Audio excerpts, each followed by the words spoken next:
Good afternoon. Regular session Mayor and City Council meeting, 6 p.m., Wednesday, April 1st, 2026, City Hall Council Chambers. Call this meeting to order.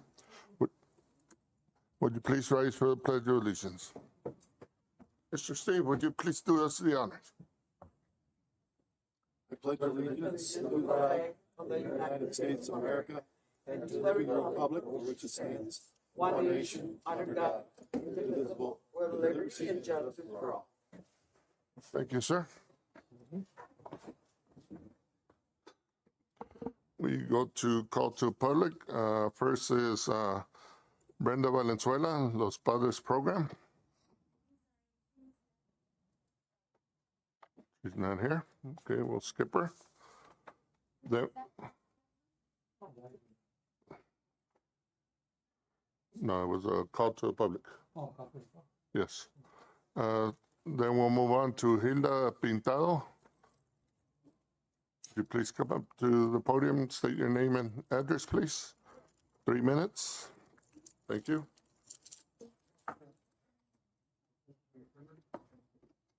Here we go. Hi. Hello there, everybody. Thank you for having me here. My name is Hilda Pintado, 491 North Grand Avenue, Nogales, Arizona. So here today, I do appreciate the time that you have with me as we're talking about a project that already has been approved by the city's measurements and the codes of the city. At the beginning, it was a project to be as personal use. It was approved for personal use. We're talking about a long-term vision of a structure, a digital advertising display. It was already approved for personal use for the main company. I'm here on behalf of Alejandro Figueroa. And the thing is that this project, it has been authorized. But in our long-term vision is that we can use it to promote other companies, their visibility, promote other business, companies like ourselves. Myself, I do own my own company. My daughter owns another company. So this digital display, we would like to use it as a long-term to promote other companies in the city, in the same community. Similar projects do already exist in Phoenix and Tucson as a tool for communication or tools to impact the economy within the city too. Similar, we are also committed to working with the city with providing a space for the city for announcements for the community, anything announcements, alerts, or any kind of information whenever you need it. So the thing is like, I would like for you to like say that we do have it approved, but we would like to open and expand the use of this display that's gonna be in front of the business. So any kind of company, we can announce them and it's like bring more clients to our small companies in Nogales, Arizona. That would be all. Okay, thank you. Thank you. Not to be rude, but we are not supposed to answer questions or anything during call to the public. So that's just, well, okay, thank you. Okay. I saw you a little hesitant. Yeah, no problem, thank you. Next, we move to Cesar Lopez. Please come to the podium and state your name in 3 minutes, sir. Good evening. Fancy equipment. Good evening, community. Good evening, our council, mayor. Thank you very much for all your work. Good work. Coming here as a community member from 111 East Court Street. Also, as a first-year expansion in my farm project called Santa Cruz Farm, just on the edge of Nogales, we were able to sell 3,000 pounds of just Mexican squash in a local food purchase agreement to 8 minutes away, the Boys and Girls Club for Families, and to the Senior Center, to the kitchens, and also individually doing cool things right there. I would be remiss to say that one of the hats I wear is a Nogales Unified School Board member. And so, focused on students, focused on the children, and trying to make the community better. And in connecting this about community, that was my introduction as a community member. I signed a petition about a couple months ago. And the petition, the reason I signed it, because I remember there was this big noise coming from officials in about 2016, 17. And there was a big noise coming from the community. And the noise was about at least pushing back on the big barbed wire installations all over the border, over and on and on again. And over and on again, researchers, imagine researchers researching barbed wire. With a very cheap $2 plier, I could cut through it as a human. Animals can't, right? And we live here in this desert, and it's for all the children and the future generations, and they should have animals that can cross-pollinate, that can come back and so forth, just like the birds and just like the pollinators and all that. And I'm referring to presentation D, where we're going to talk about the petition that 1,000 border residents signed or something like that, I think, plus that. And I just want y'all to be like really open-minded, really open-minded, and with a lot of heart, take a stance. Let's push back on the barbed wire that's really bad for business, bad for children. And I think that I could just go on for the list and list and list and list, but it looks ugly. And let's build some bridges in whatever way, even if it's just in proclamations or something that different forms of government, whether it's state and federal, can hear Nogales saying, hey, this isn't good for us. It's not healthy for any of the things that I just went through, right? Our families, our community, building bridges and so forth. So instead of that, yeah, please help us build more bridges. We want that as a community. Thank you. Thank you, sir.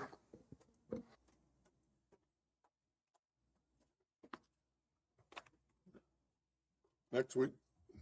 Excuse me. Next, we move to item number 5, proclamations. A library, National Library Week. Danisa Lopez, Library Director.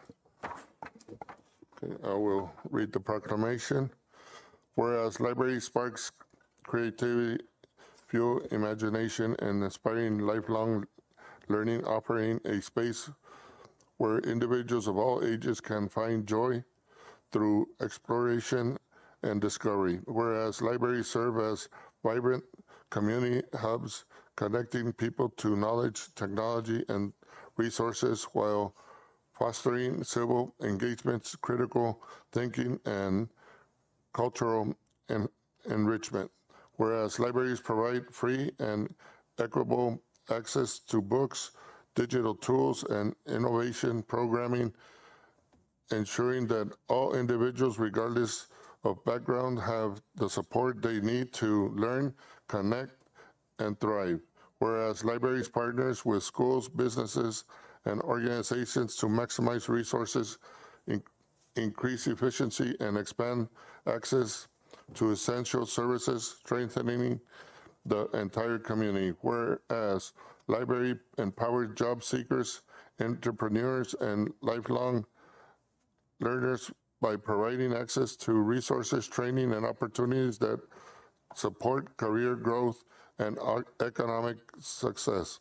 Whereas libraries nurture young minds through story times, stream programs, and literacy initiatives, fostering curiosity of a love and learn that lasts a lifetime. Whereas libraries protect the right to read, think, and explore without censorship, standing as champion and intellectual freedom and free expression. Whereas dedication librarians and library workers provide welcome space and inspired discovery, collaborations, and creative for all. Whereas libraries, librarians, and library workers across the country are joining together to celebrate National Library Week under the name theme, Find Your Joy. Now, therefore, to be it proclaimed that I, Mayor Maldonado, proclaim April 9th through 25th, 2026 as National Library Week. During this week, I encourage all residents to visit the Nogales Santa Cruz County libraries, explore the resources, and celebrate all the way that the library helps our community find joy. Thank you. Good job.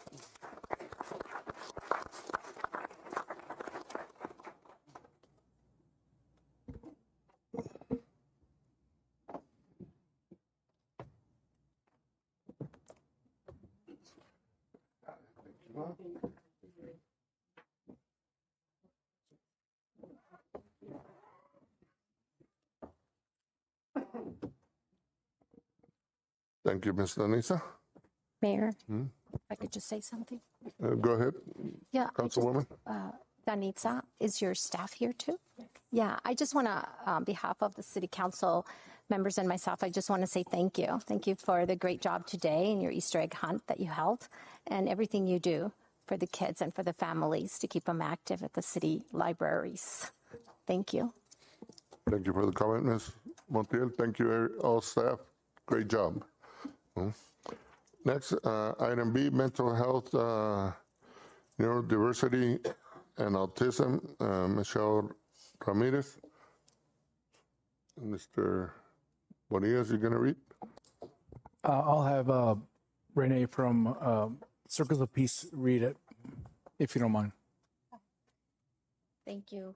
Good afternoon, everyone. My name is Janae Aguirre, Behavioral Health Coordinator with Circles of Peace.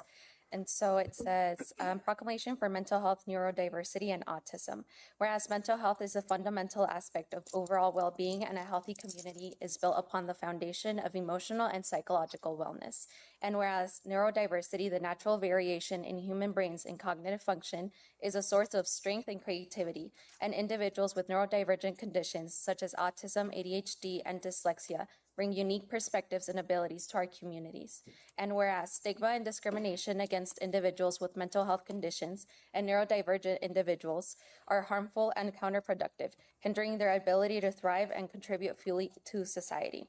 And whereas it is imperative that we foster an inclusive and supportive environment where all individuals feel valued, respected, and empowered to seek help and support when needed. Now, therefore, be it proclaimed that Jorge Maldonado, Mayor of Nogales, Arizona, do hereby proclaim April as Mental Health and Neurodiversity Awareness Month in our city. Thank you.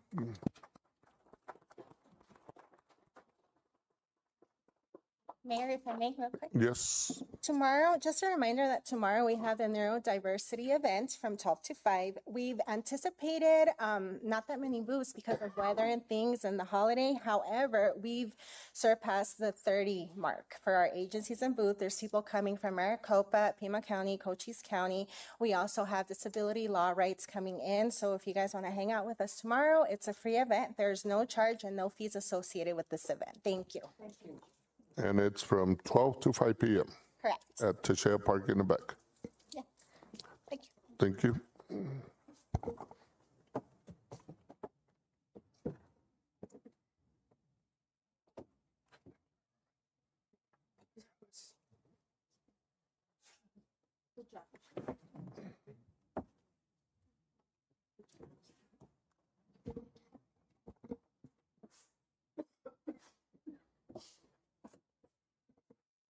Next, we move to item C, Early Childhood Education Awareness Month. Maya Donnelly, County School Superintendent. Thank you. Mr. Vice Mayor, would you please do me the honors? Thank you. Proclamation Early Childhood Education Awareness Month to raise awareness of and build public support for the importance of early childhood development and health. Whereas early childhood years are when the brain grows and develops the most. In fact, 90% of a child's brain develops by age 5 before they enter kindergarten. And whereas scientific research has shown that child's experiences in early years affect how their brain develops, research has also proven that kids with quality early childhood experiences do better in school, are more likely to go to college, and have a successful career.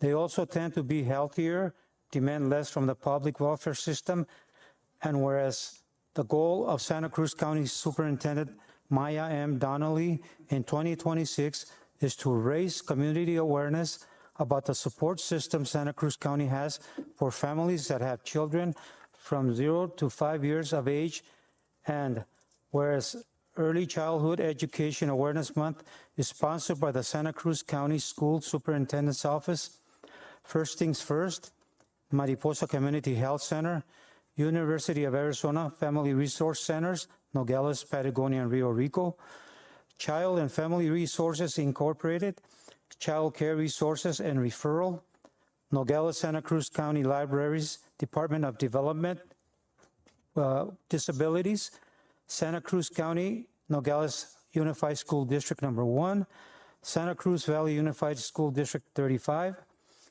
Patagonia Public School District number 6 and 20, Sonoita Elementary District number 25, and Santa Cruz Elementary District number 28, charter schools, private schools, Child Parent Centers, Inc., Nogales Challenger, Western, and Rio Rico Head Start Centers, preschools, and child care providers. And now therefore be it proclaimed that I, Jorge Maldonado, Mayor of Nogales, Arizona, do hereby proclaim April as Early Childhood Education Awareness Month. Maya?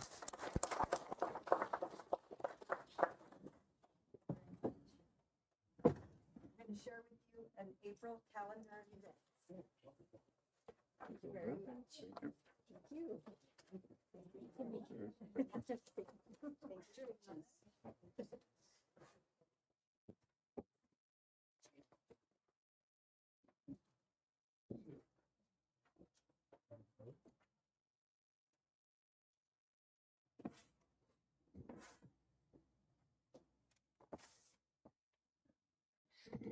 Nice calendar, thank you.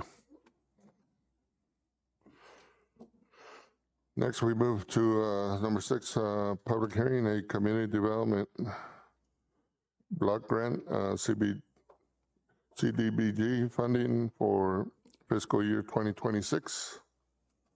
Mayor Fred from Siegel.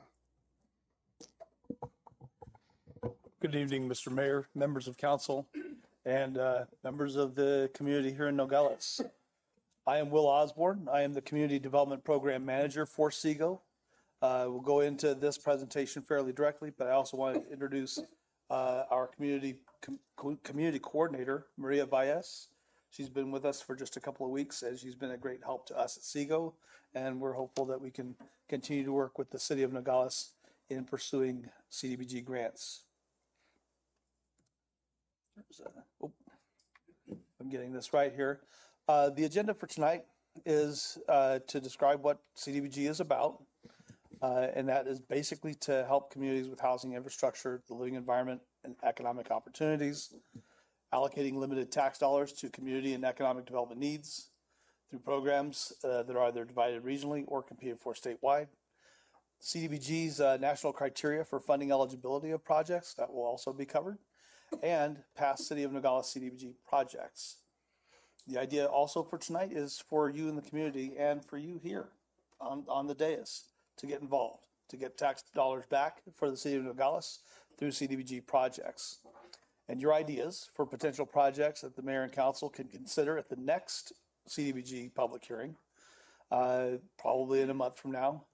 That's what we're looking for. And we'll get into that right away here with the next slide. I'm getting the right button here. I'm not sure if there's a clicker. Oh, this might be it. Yeah. Oh, okay. Yeah, just say next slide and Let me go behind the screen, the scenes, they'll do it. Okay, I'll Thank just you. do a hand roll and say next. So we go back up a slide, please. Oh, okay, no, go ahead and go to the next. I'm sorry, go to the next one. And then pop this out. We get the state gets just over $10 million in CDBG funds from HUD, the Housing and Urban Development Department at the federal level. And ADOH, the Department of Housing here in the state, has its own budget that it pulls from that money, but then it also has technical assistance funds that it uses in providing direct assistance to communities, but also in providing 1% of that amount to councils of government, which I'll talk about in just a moment, including SEGO. We get about $1 million a year, the state, for set aside for colonias, and for those communities that are defined as colonias. There's about $1.25 million set aside for state special projects, and there's a post ADOH retention and colonia set aside for statewide competition, which I'll go into a bit more detail in a moment. And there's about $7.5 million that are for regional account, and that's to rural Arizona communities within councils of government, and the councils of government provide some assistance to those communities. Go to the next slide, please. Let's go to the next one. See if we can get, did I get to the next slide? Next slide. It's-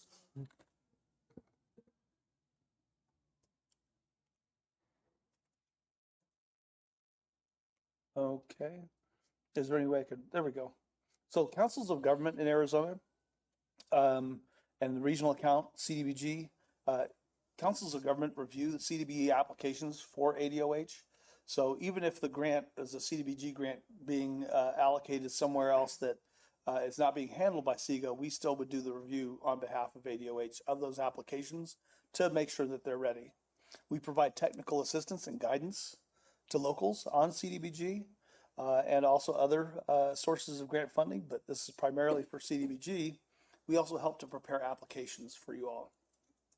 We communicate with and advocate for members of our communities to actually make sure that our projects are successful and continue to be funded. And through our executive board, the Council of Government adopts a method of distribution for CDBG funding to maximize the impact for each jurisdiction, having its turn in a rotation, which I'll talk a little bit more about that too. But you can see in this map where CEGA is located, we have Cochise, Santa Cruz, Graham, and Greenlee counties down in the southeastern corner of the state. And so COGS with the rural populations and adopted methods of distribution get their share of that about $7.5 million from ADOH. And the allocations are based on weighted population and poverty shares. So the larger the population and the higher level of poverty, the greater amount of money that we will get than compared to other councils of government in the state. The other councils of government include WACOG, that represents Yuma and the area around it. CAG, the Central Area Governments that are Central Arizona Governments that represents rural Pinal County and other areas around that part of the state. NACOG represents Northern Arizona. That's like for Winslow, Flagstaff, and communities around there. And then there's us. And this is the amount of money that we get. We get about $1.34 million for regional account funding. The other communities or the other COGs, some of them get significantly more. CAG gets less because more of their communities are actually urban and have to deal with CDBG separately than through the Council of Government system. The types of CDBG that will be available to Nogales include the regional account, state special project, and Colonias. In Colonias, I'll talk about that first. Colonias are designated using objective criteria to include lack of potable or drinkable water supply, lack of adequate sewage systems, and a lack of decent, safe, and sanitary housing. Colonias has to have existed prior to November 28th of 1990. There are biannual grants for Colonias of up to $2 million statewide, and this year's round is available. Last year, Colonias was not available. They build up the money each year and release it on the even numbered years. It is a competitive grant for Colonias, but only with other qualifying Colonias in Arizona. And they're typically limited to water, wastewater, stormwater, or housing rehabilitation projects associated with residential use. Arizona has 68 qualifying Colonias. The CEGA region has 37 of these. Cochise County has 15. Graham County has 10. Greenlee County has 2. And Santa Cruz County has 10. Colonias projects should be shovel ready. The design should be 100 complete for facilities or infrastructure, or at least the budget for such a proposal, an application would actually include the design component in that for doing a competitive bid for design and engineering. There's also income qualified waiting lists ready for housing rehab projects. So if housing rehab, owner occupied housing rehab was something that was desired, they would need to have a list of folks ready to actually submit with the application. That work has to be done up front. A leverage or match of funding raises the score in competition for Colonias, and also the environmental review for Colonias needs to be finished or completed. And we, CEGA, provide assistance all through the way. Colonias communities in Santa Cruz County, per the Housing and Urban Development Department's map, Shows that Santa Cruz County has those 10. The town of Patagonia is one of them. And the city of Nogales has 3. And there are also others that are in unincorporated Santa Cruz County. On to state special projects, there's annual funding available each spring. The grant amounts are, I believe, up to $750,000. However, with state special projects, CDBG, an application competes with all rural non-entitlement Arizona communities. And non-entitlement means not urban, by not having a population of 50,000 or more, or when a community chooses to self-designate itself, as Douglas did.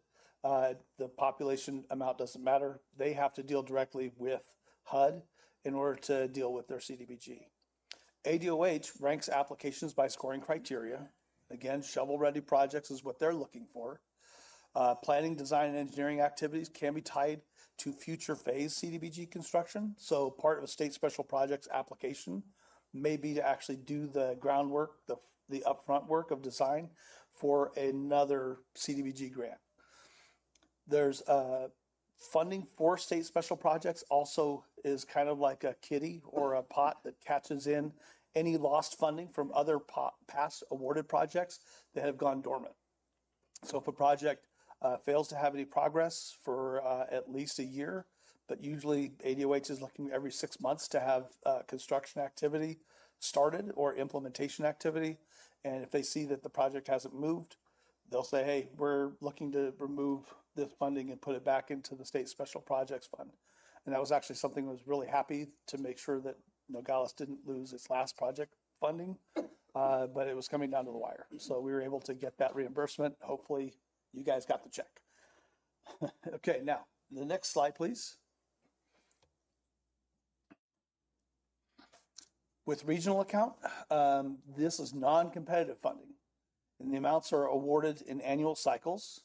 The number of participating jurisdictions in a council of government county and by the agreements are included in a method of distribution. And so in Santa Cruz County itself is one of those that are in the distribution cycle, and so is the town of Patagonia, but otherwise it's only Nogales. So every third year, Nogales would be getting a regional account round. And so the money that's available for that is a portion of that $1.34 million that SEGO gets for all communities in the 4 counties that we deal with. The projects may include infrastructure, community facilities and parks, public and community services with a limitation on how much can be spent toward that. There's also an amount of money could be spent on planning, design, and engineering for future implementation. And that's, again, set with the limitation. Slum and blight reduction could be a feature of a CDBG regional account, but that blight and slum reduction actually needs to be tied to another project. So the idea is that you're cleaning something up, but it's not just a maintenance thing. It's something better is going to happen here. This is an opportunity to redevelop the property or totally rehabilitate it or replace it. But that's something that slum and blight reduction is not something that just goes directly to code enforcement without any sort of expectation that something's going to follow that. Housing development and rehabilitation is another source or another project type that could be pursued under regional account. And so it's, as you can see, there's some overlap with regional account with Colonias and with state special projects. And so sometimes it makes sense to consider if separate applications for those things might be able to layer to provide an overall project the funding it needs. Next slide. And so the 2025 to 2027 method of distribution is where we're at. We have Santa Cruz County, Graham County, Greenlee County, and Cochise County, and the amounts for each county. This is an approximate, but you see that Santa Cruz County communities with each regional account cycle year is going to get about 440,000. Graham County, where Safford is located, they get about 291,000. Clifton and Duncan in Greenlee counties get about 100,000. And in Cochise County, they get about 516,000 because, again, they have a larger population overall, but also their poverty rate is higher overall as well. And go to the next slide. And so this year's distribution, expected distribution, because again, there may be some adjustments that ADOH will make based on the funding that they get in the federal budget. But Nogales should get about 440,000, just a little bit over that. Clifton 100,000, and Safford would get about 291, and Huachuca City about that 516,000. There are national objectives that any project that's being proposed for application would need to meet. The first primarily is that it would benefit low and moderate income persons in a benefit area. So like 51% of the service area's beneficiaries should have income of 80% or less of the median income for the households of the same size in the area in order to qualify outright for the national objective. Otherwise, the community would need to consider if there are special needs groups in the community, like senior citizens are considered a special needs group. They call it limited clientele. But it could also be domestic violence victims, or it could be folks with disabilities or challenges that are, physical or otherwise. Things that are generally not considered like private sector services. A project could, if it was going to be affecting, trying to act on slum and blight conditions, would have to have consideration that more than 25% of the properties in an area were deteriorated or abandoned. And otherwise, spot rehabilitation might be something where there's an immediate attractive nuisance or a hazard. Like let's say a swimming pool had, a swimming pool in the community. Not only, was it not able to operate, but actually was, attracting a lot of activity that was causing a problem. The project could also be an emergency situation. Urgent needs related to health and safety. So if there's a natural disaster like a flood, or there's some other storm event, CDBG could be put towards that kind of repair of things relating to that. But I do believe that the low moderate income marker would still be a criteria that would have to be met. Next slide, please. The eligible project categories and types. We talked a little bit, or at least introduced the public and community facilities. These are very typical, and what SEGO gets a lot from communities, not only Santa Cruz County, but the other counties that we work with, are street improvements. But it's not just the roads themselves, that's a part of it. And it's not just sidewalks, but usually that's a part of it. And ADA related improvements, usually as a justification, removing barriers to access where you already have facilities that don't have ramps that are ADA compliant, or other conditions of the environment that don't support ADA accessibility. Those are things that we can also look at in terms of qualifying a project. Water and sewer systems, lines and stations, those are very typical projects, and sometimes combined with repairing the street on top after the project's done. There's also parks improvements and community service facilities. And then the other category is housing. Housing rehabilitation is particularly popular in our 4 counties. It's looking at existing housing, how to fix that stuff up. New construction by an eligible organization such as Habitat for Humanity or Grow America, those could be eligible, but typically the amounts of funding we get really doesn't amount to enough to cover the whole project, but it doesn't exclude that from being considered. Activities that support new housing construction, such as land acquisition, clearance of the land, like the slum and blight reduction, and street improvements may also be something that could be factored in as part of a housing project. Home ownership assistance, including down payment assistance, that's something that is an eligible activity. Again, looking at the low moderate income being a qualifier, but it would actually go to the household level. Next slide, please. Public services, where not available in the private sector, childcare, job and vocational training, healthcare and substance abuse services, and also crime prevention activities. But again, these things are usually feathered together with other uses or other activities, but these are among the public services category eligible projects. And next slide. So with eligible project categories, it's also the planning and design and engineering. And we often find that this is something that our communities need help with, especially if they don't have a dedicated engineering department. And so also working with community development staff on comprehensive or general plans, updates of those, area-specific plans or strategic plans, let's say for a downtown, those are also eligible activities. And engineering design plans for CDBG qualifying infrastructure projects that again may be part of a particular application, or it may be supporting another application. So two applications, one of them might be handling the engineering if it's a very extensive project, and maybe the other one is the actual construction project to follow up on that. Architectural and engineering plans for CDBG for qualified building projects. Let's say there's a food bank or some other public use or public related use that need to have engineering because again, the community and the organizations can't actually fund the architecture themselves. CDBG can be used for that as well. Next. The past Nogales projects. And I think I may have some of this incorrect. In fact, I'm pretty sure that I do. But what I can say is that there are some of these that are correct. I think the 1904 courthouse rehab, that was actually Santa Cruz County, but it was technically inside the city limits. But there also has been a Boys and Girls Club building improvements, workforce investment and adult education facility enhancement, Nogales Innovation Centers with commercial kitchen improvements, Rio Rico street and drainage improvements. I'm pretty sure that's out in Santa Cruz County. My apologies.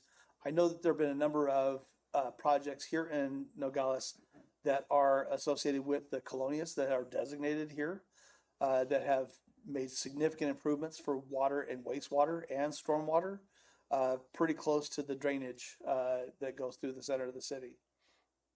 And so there are other projects as well. I think the most recent one that we completed here was the Camino del Sol Phase 2 project to improve the streets in the area that I think are just to the south and a little bit to the west of us.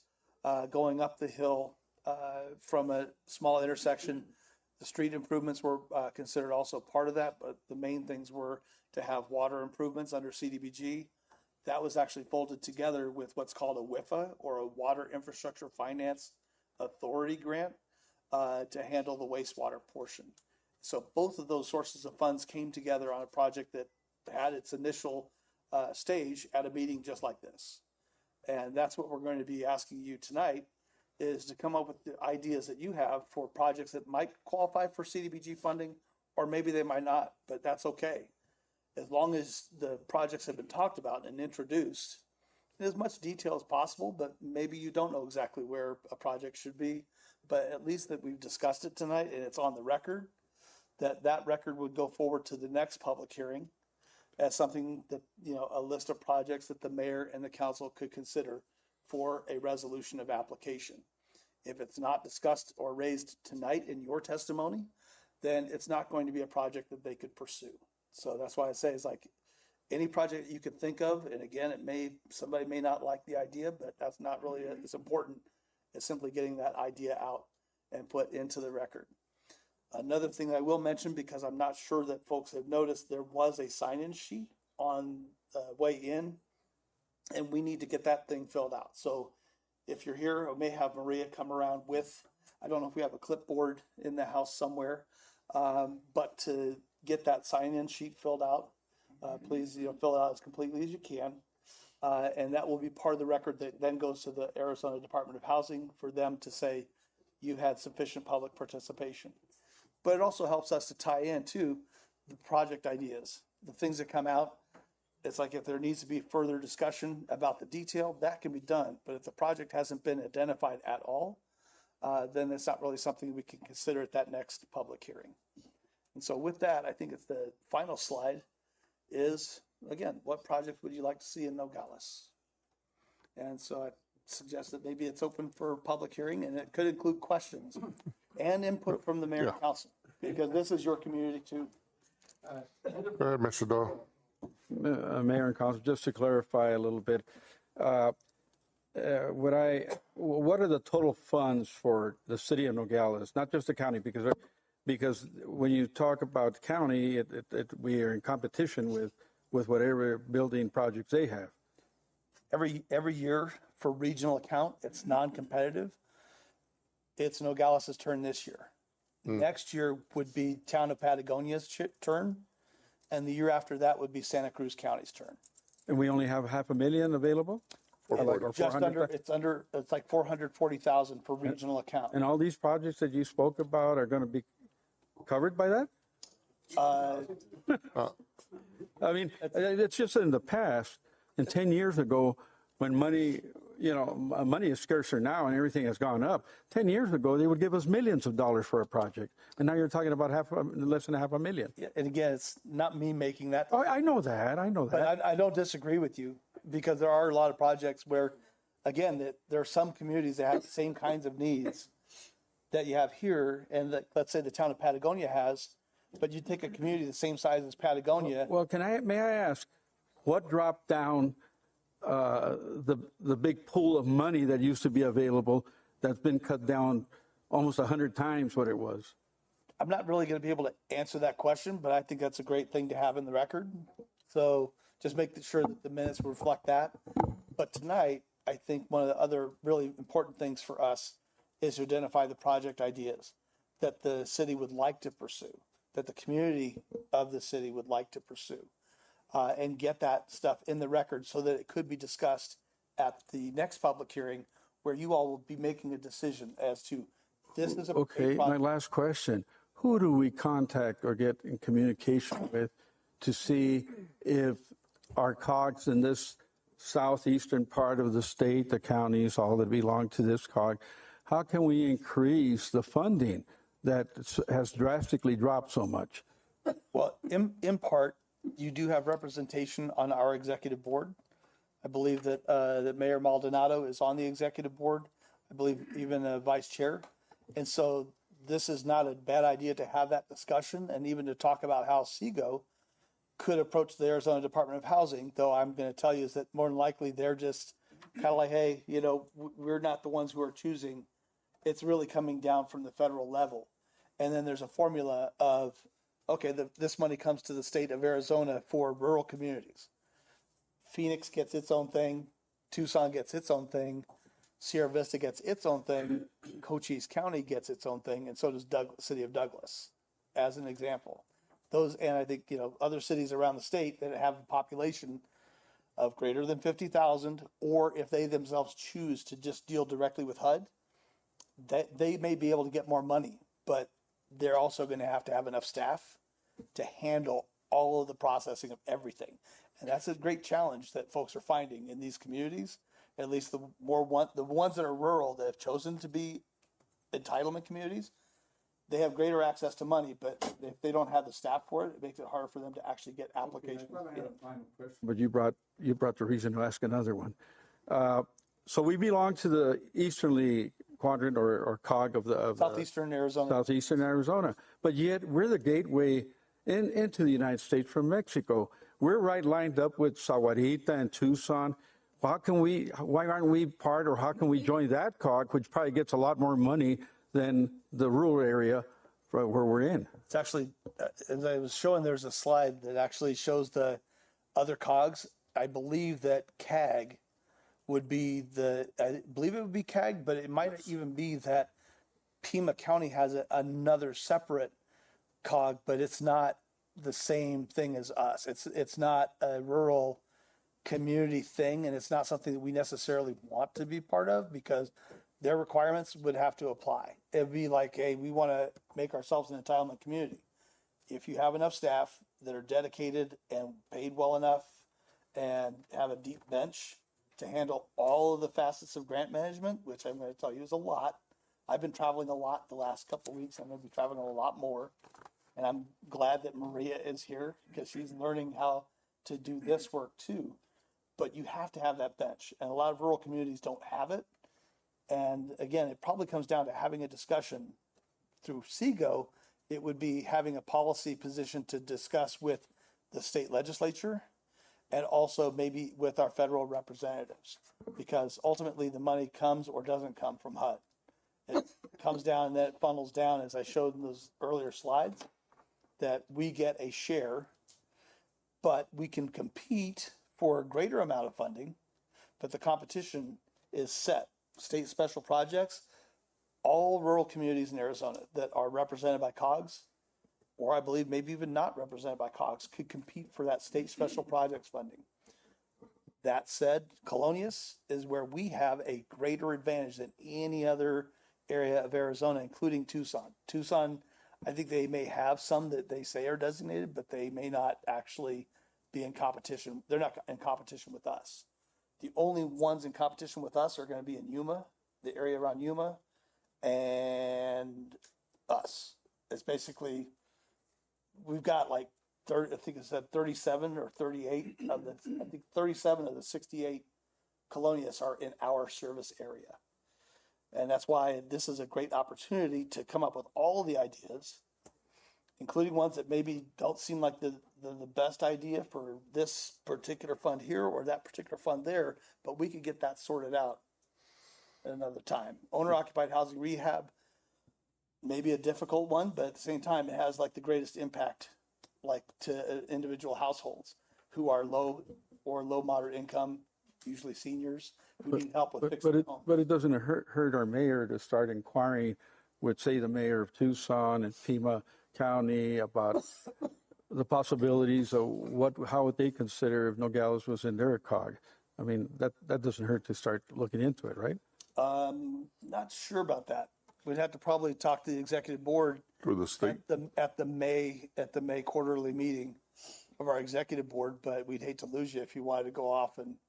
No, we're going to take advantage of what we have right now, but I mean in the future.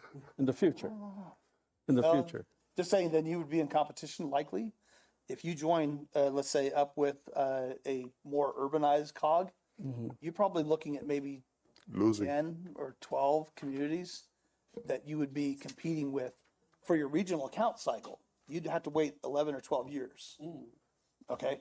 In Cochise County, Wait, 3. each of those communities wait 6 years. They wait 6 years till their next turn. In Greenlee County, there's only 2. It's just Clifton or Duncan. But what I want to look into is that how much money is in this other pool compared to what we're getting when it's our turn, under $500,000. You're also looking again at population and poverty level. Well, we have the poverty level.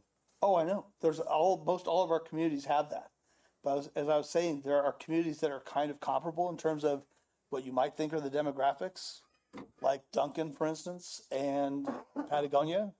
Patagonia gets $440,000 for its, if it can qualify a project by the national objective criteria, they get that much. Duncan gets $100,000, and it's because the population of the county as a whole, that whole county doesn't have a high population. They have a great daytime population that works at the Renzi mine, for instance, and those folks also make a lot of money. Well, compared to seniors and retirees and other folks, that bumps up the level so that they're not generally considered low moderate income anymore. And that is another thing that we found, is that when ADOH said, hey, we're moving from data that used to be from the time frame of 2011 to 2015 for your low moderate income numbers by household size, they moved us to 2016 to 2020 data back in the middle of 2024.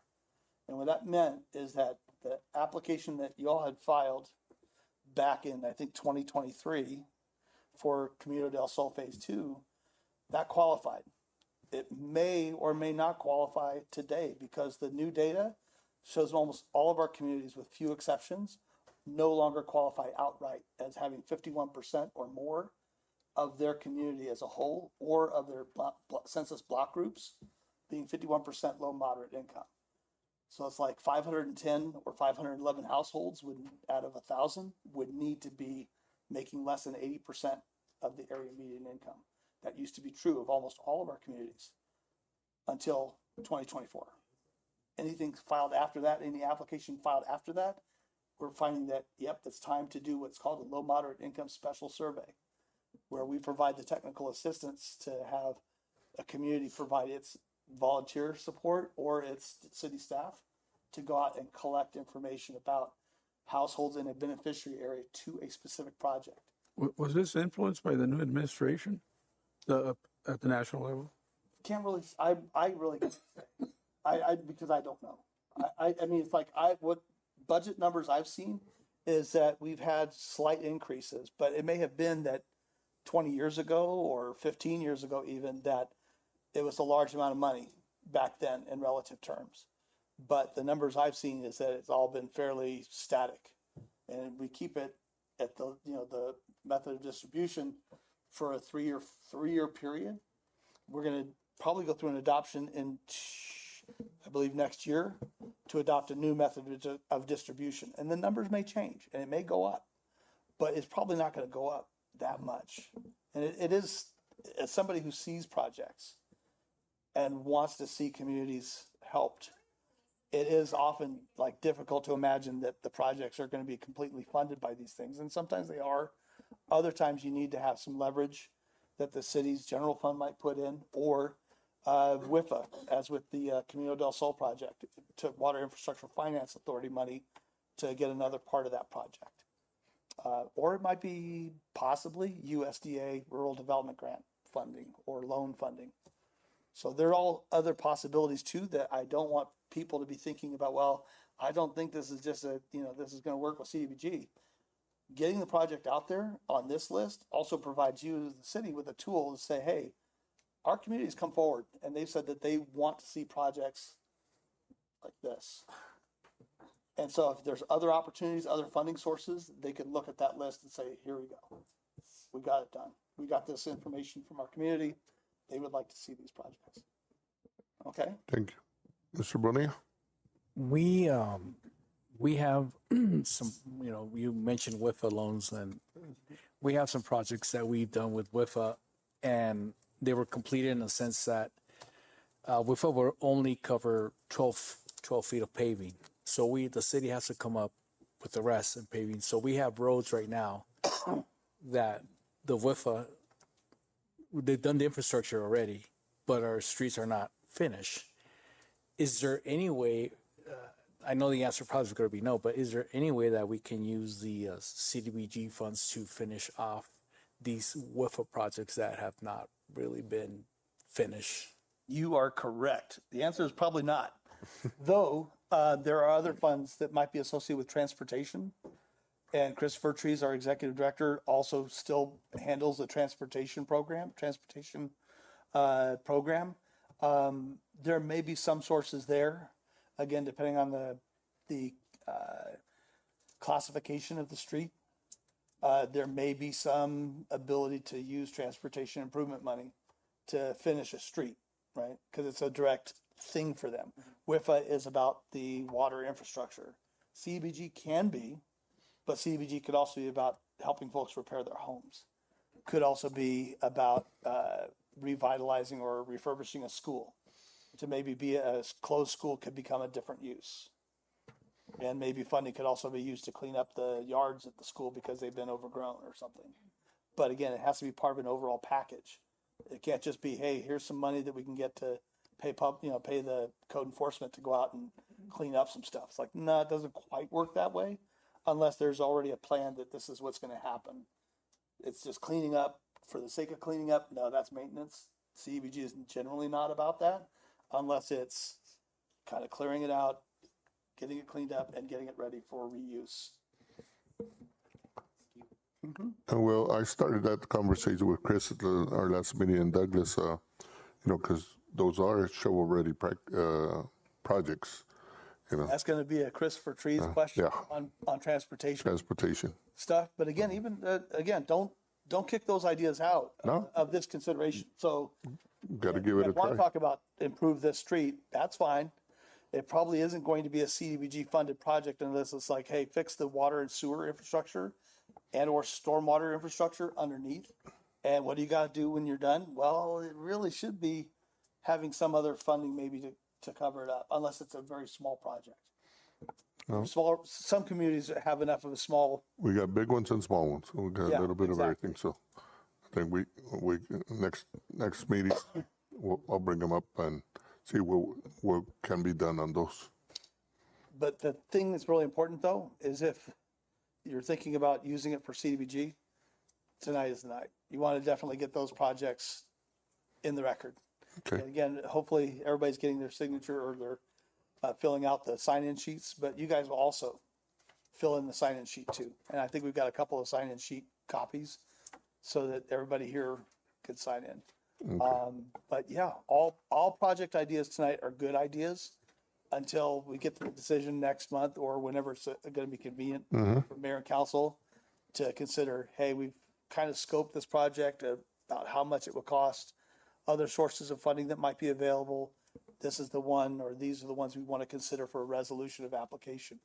But because you have Colonias here, you could also still, but again, Apply for the cannoli. state special projects is that you guys could adopt resolutions for those other two applications. Because typically a regional account only allows a city or a town to do one project. That's it. One project and that's it. With Colonias, basically the same thing. And with state special projects, kind of the same thing. But when you have three different applications, you can have three different projects. And those other projects, like the state special project fund and the Colonias, those can be typically larger amounts. Even though you're in competition, but you guys, I will say, I didn't have it on the project sheet. My bad, mea culpa. But you guys actually did have a Colonias project, I believe I think they call it East Quadrant, that I think you may have been the only community that applied for Colonias back 7-8 years ago. And you got $900 to $1 million of Colonias funding for that project. So, but I am encouraging all of our communities to, if they have a Colonias, to apply. Okay. You got a question, Ms. Montiel? Thank you for your presentation. I have just one question. When is this due? Typically, it was today. Really? Typically, on the calendar that ADOH prints is today, but even they know that the reality is a lot of communities are staffing challenged. They themselves staffing challenged. That we're looking at reasonable flexibility. But the idea is that if you're waiting for a drop of funding for a notice of funding availability, Colonias, CDBG, nor state and special projects have actually had their NOFA, their notice of funding availability. We don't know. They haven't done that, and they usually will do that this month, but they might not until next month or even into June possibly. But they usually want your application in within 5 months of the notice of funding availability on those. With regional account, you get a little more flexibility.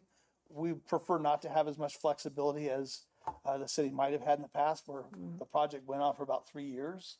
And ADOH was kind of like hitting us saying, hey, this is a dead project. And even at the end, they thought that the project was dead over at Camino del Sol phase 2, and it wasn't. It was construction was done. I was like, hey, let me just stop for a moment. Let's get things together and bring this project back on track. And we were able to do that. But that's the thing, is that money could have gone off to the state special projects, but for somebody else to apply for. So thankfully it didn't happen, but ADOH has been very flexible with us, especially if we're making good faith effort.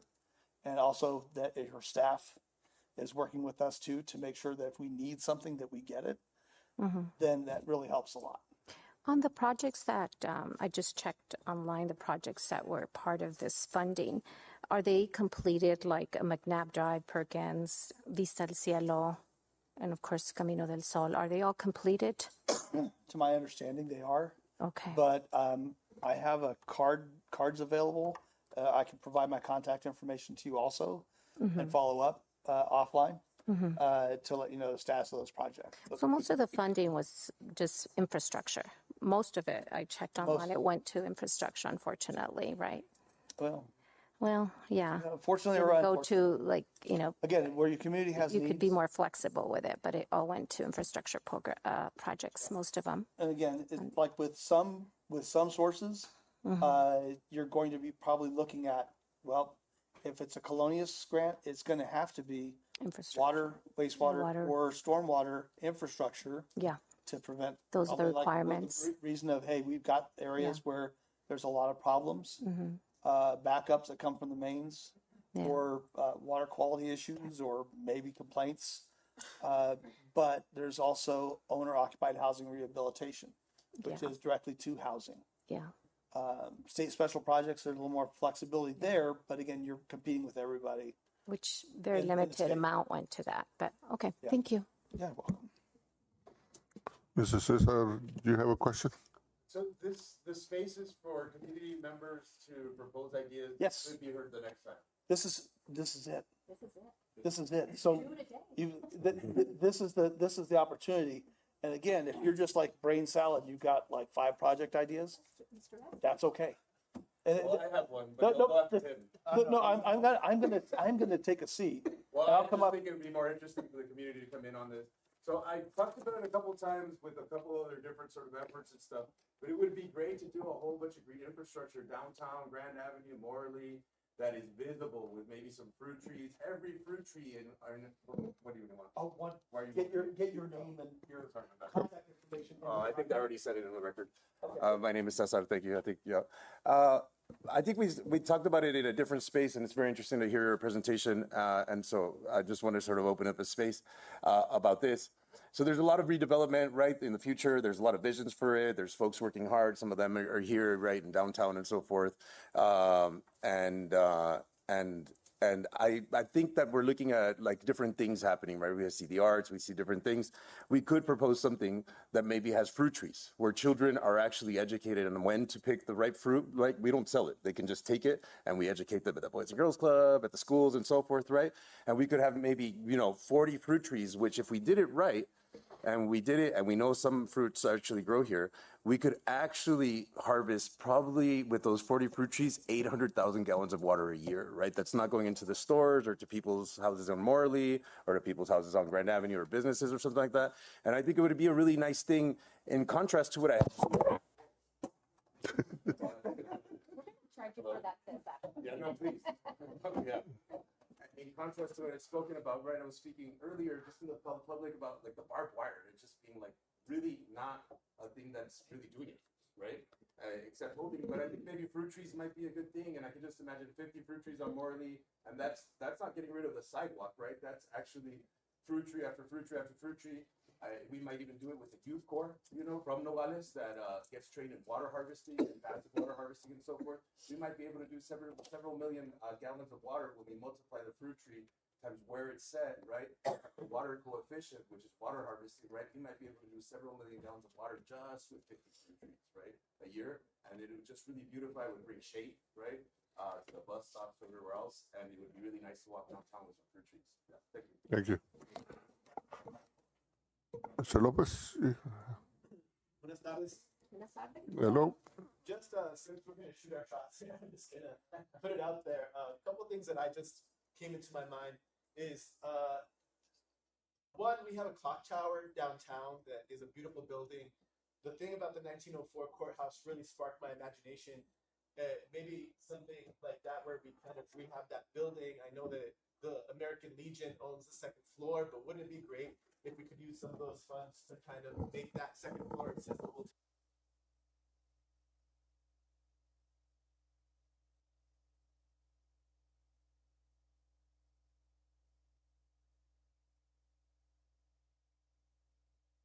Selfish in my moment, but we have tons of nonprofit zones that are open downtown now that are not ADA compliant, where we can use some of that funding. Maybe, yes, it's only $500,000, Mr. Doyle, but maybe it could be used to like rehab some of those sidewalks so that we can actually make them ADA compliant for all those beautiful old buildings that we have on Morley that some people may not be able to access because they're old and need some help. But to Cesar's point, yeah, also green spaces are important, and I think that would be great if we could use some of those funds to actually plant some trees in Nogales that actually give us some shade in the summer and, beautify our town. Thank you. You. Yes, sir. Come on.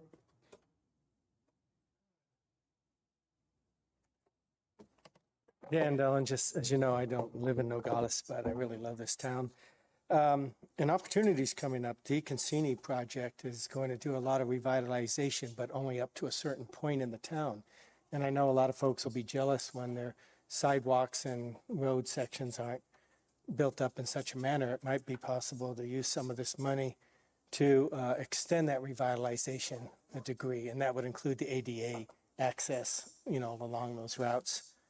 And so that's just something that came to mind, and it piggybacks on what you were talking about. And then I've always wanted to see Amtrak from Nogales to Tucson. And believe it or not, I know you laugh, but a lot of people talk about that, and perhaps we can get that looked at. I don't know if any of this money can be used to investigate options or opportunities, sir. I would say just come up with the idea. Let's worry about the details later. Right. Okay. Well, that's the idea, and thank you for your time. Thank you, sir. Anybody else? Nope. Okay. Well, I think, Nogales has really taken advantage of the colonial grant, the times that we've been able to use it. And I think that's probably the biggest piece of the pie. But let me know how we could, in our next meeting, what I need to take, or if I need to take the projects, or do I need to take, what we have shovel ready on some projects, for our next executive session with the Seagull. I would say it also wouldn't be inappropriate for you all up here, as people of Nogales, to also pitch out your own ideas. Because you live here, you love here, this is your place. Don't be afraid in this P2 public hearing. They're going to want as many of the ideas as they can get. And maybe you've heard it from constituents. And again, any idea is going to be a good idea if you're able to get funding for it. But if you don't, you say this young fellow said, you got to shoot your shot. If you don't shoot the shot, it's not going to score. Correct. So, even when we were talking about some things, or I may have mentioned some things, if any of those ideas appeal to you, they need to still be your ideas. So please, I encourage you all, before you close things, to come up with the project ideas that you'd like to see. And just make sure that the city clerk is going to get those in the record. Yeah, basically, as I know, we're very short on soccer fields, baseball fields, and all that. Where it says parks. We have a golf course what we haven't even touched that it's on the streamline of hopefully getting work done. But stuff like that, I think, should be part of those projects. We need more sidewalks and stuff like that. Obviously, sewer and water. We inherited an old city, and I know those projects that we have shovel ready that Mr. Bonilla talked. There were 32 projects. I think we've done 6 of them. And so there's 26 out there that have to do, a lot of them have to do with water and sewer. Right. But we don't only want to look in the rear view. We want to look ahead. Oh, yeah. Places that you still have issues or that you know of, and get those into the record. So it's like if there's a particular streets in town that are known for having water and sewer issues, those would be great to get put into the list. Or neighborhoods. Yeah. The one question I was going to make, where you mentioned, I wrote it down here, where you mentioned down on the CBG eligible projects category and types on the housing. Is that just residential? Let's see, if we have the presentation, maybe it would jog my memory a little bit. It says housing rehabilitation, new construction by Yeah. eligible organizations, Habitat and Humanity, Yeah, Grow actually- American activities to support new housing construction, land acquisition, clearance, and street improvement. Here's a good one. I'm sorry to interrupt, but actually we've had contact with somebody in the last year who was asking us about whether they could get what's called LIHTC or low income housing tax credit funding with a letter of commitment from SEGO, like our money to pitch into the project to help make that happen. And that's not necessarily something we could do, but if the city has identified projects in town that's like, increase the amount of affordable housing at, closed motels or something like that, that would again be a door that's open for identifying a project. Or if you have like certain places that this place really is, it's done. It needs to be revitalized. It needs to be fixed up. Identify that tonight. Because that way, even if it's not a CDBG directly thing, it could be a LIHTC, like low income housing tax credit project. And again, you've already done the public participation to identify that project. Chief, what street is there? That 3rd Street? The mortuary going into the Casa de Ley. Yeah. Yeah, that street gets a lot of traffic because of a very good restaurant that's in there. Yeah. That is how it works. Okay. So I brought it up. So let's see if it's Anybody something else? doable there. Anybody Anything else? Any comments? Thank you, Will. Okay, you're welcome. That's it. We close the public hearing. No need. No. Okay. Next, we move to, thank you, Will, for coming down. Maria, thank you also. Then we move to number 7, presentations. Hey, Mr. Cruz, welcome. Desert Shadows Middle School Empowering Award. Mr. Bonilla? Thank you, Mayor. Mr. Cruz, if you'd like to step up, and Michelle, please. I want to take this time to recognize Mr. Cruz, and I'm going to use the example of my daughter. When my daughter transitioned from elementary to middle school, the options that my daughter were given was really not too many. So when she went into Desert Shadows, both Beatriz and I, my former wife, we realized that Megan was her world opened up. I remember she was she had all these classes. Remember, Mr. Cruz, and that one year, the first year that she was there, she went to a normal schedule. Megan has her world is so different now. She has plans now of becoming other things. But before she started attending Desert Shadows with Mr. Cruz, her options were not too there weren't too many options for my daughter. But now this past Saturday we were at the Special Olympics, and I saw how Megan was interacting with her other friends also, and it was, Mr. Cruz. It takes.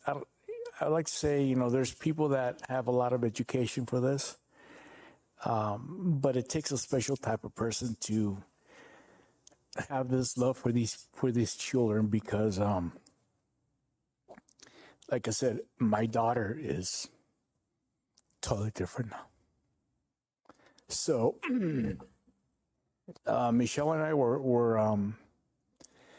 we were discussing, last year she was a recipient for the Good Samaritan Award, but we needed to recognize someone in the community that works with children with special needs. And this year, Mr. Cruz, we, Mayor and Council, like to recognize you for your good work in this community.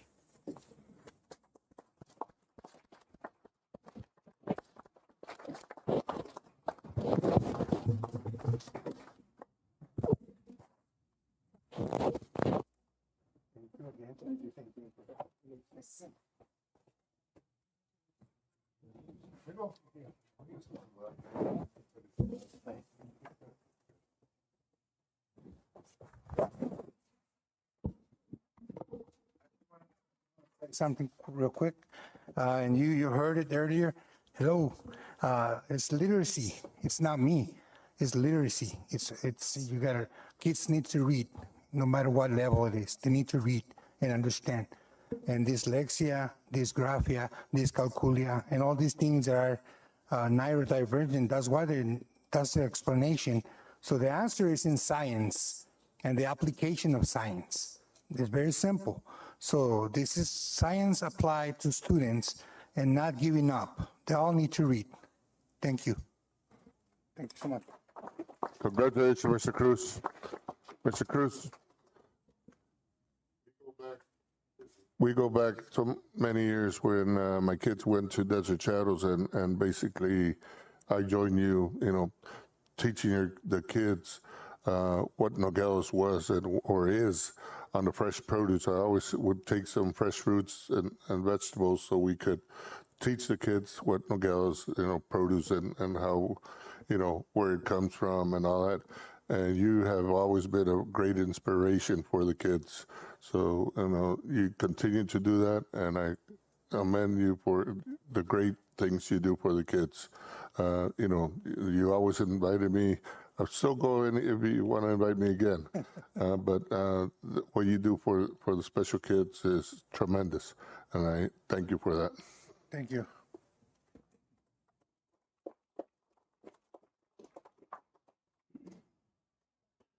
Next, we have item B, South 32, Mr. Pat Reisner.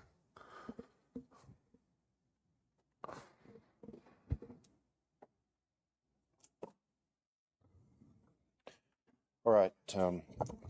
Thank you, Mayor, members of the council.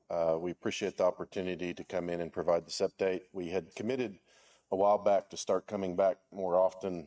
We've had to push this out a few times, so appreciate you making room on the agenda tonight. I've packed a lot into this, but I'll try to get through it quickly. I know you've got a long agenda.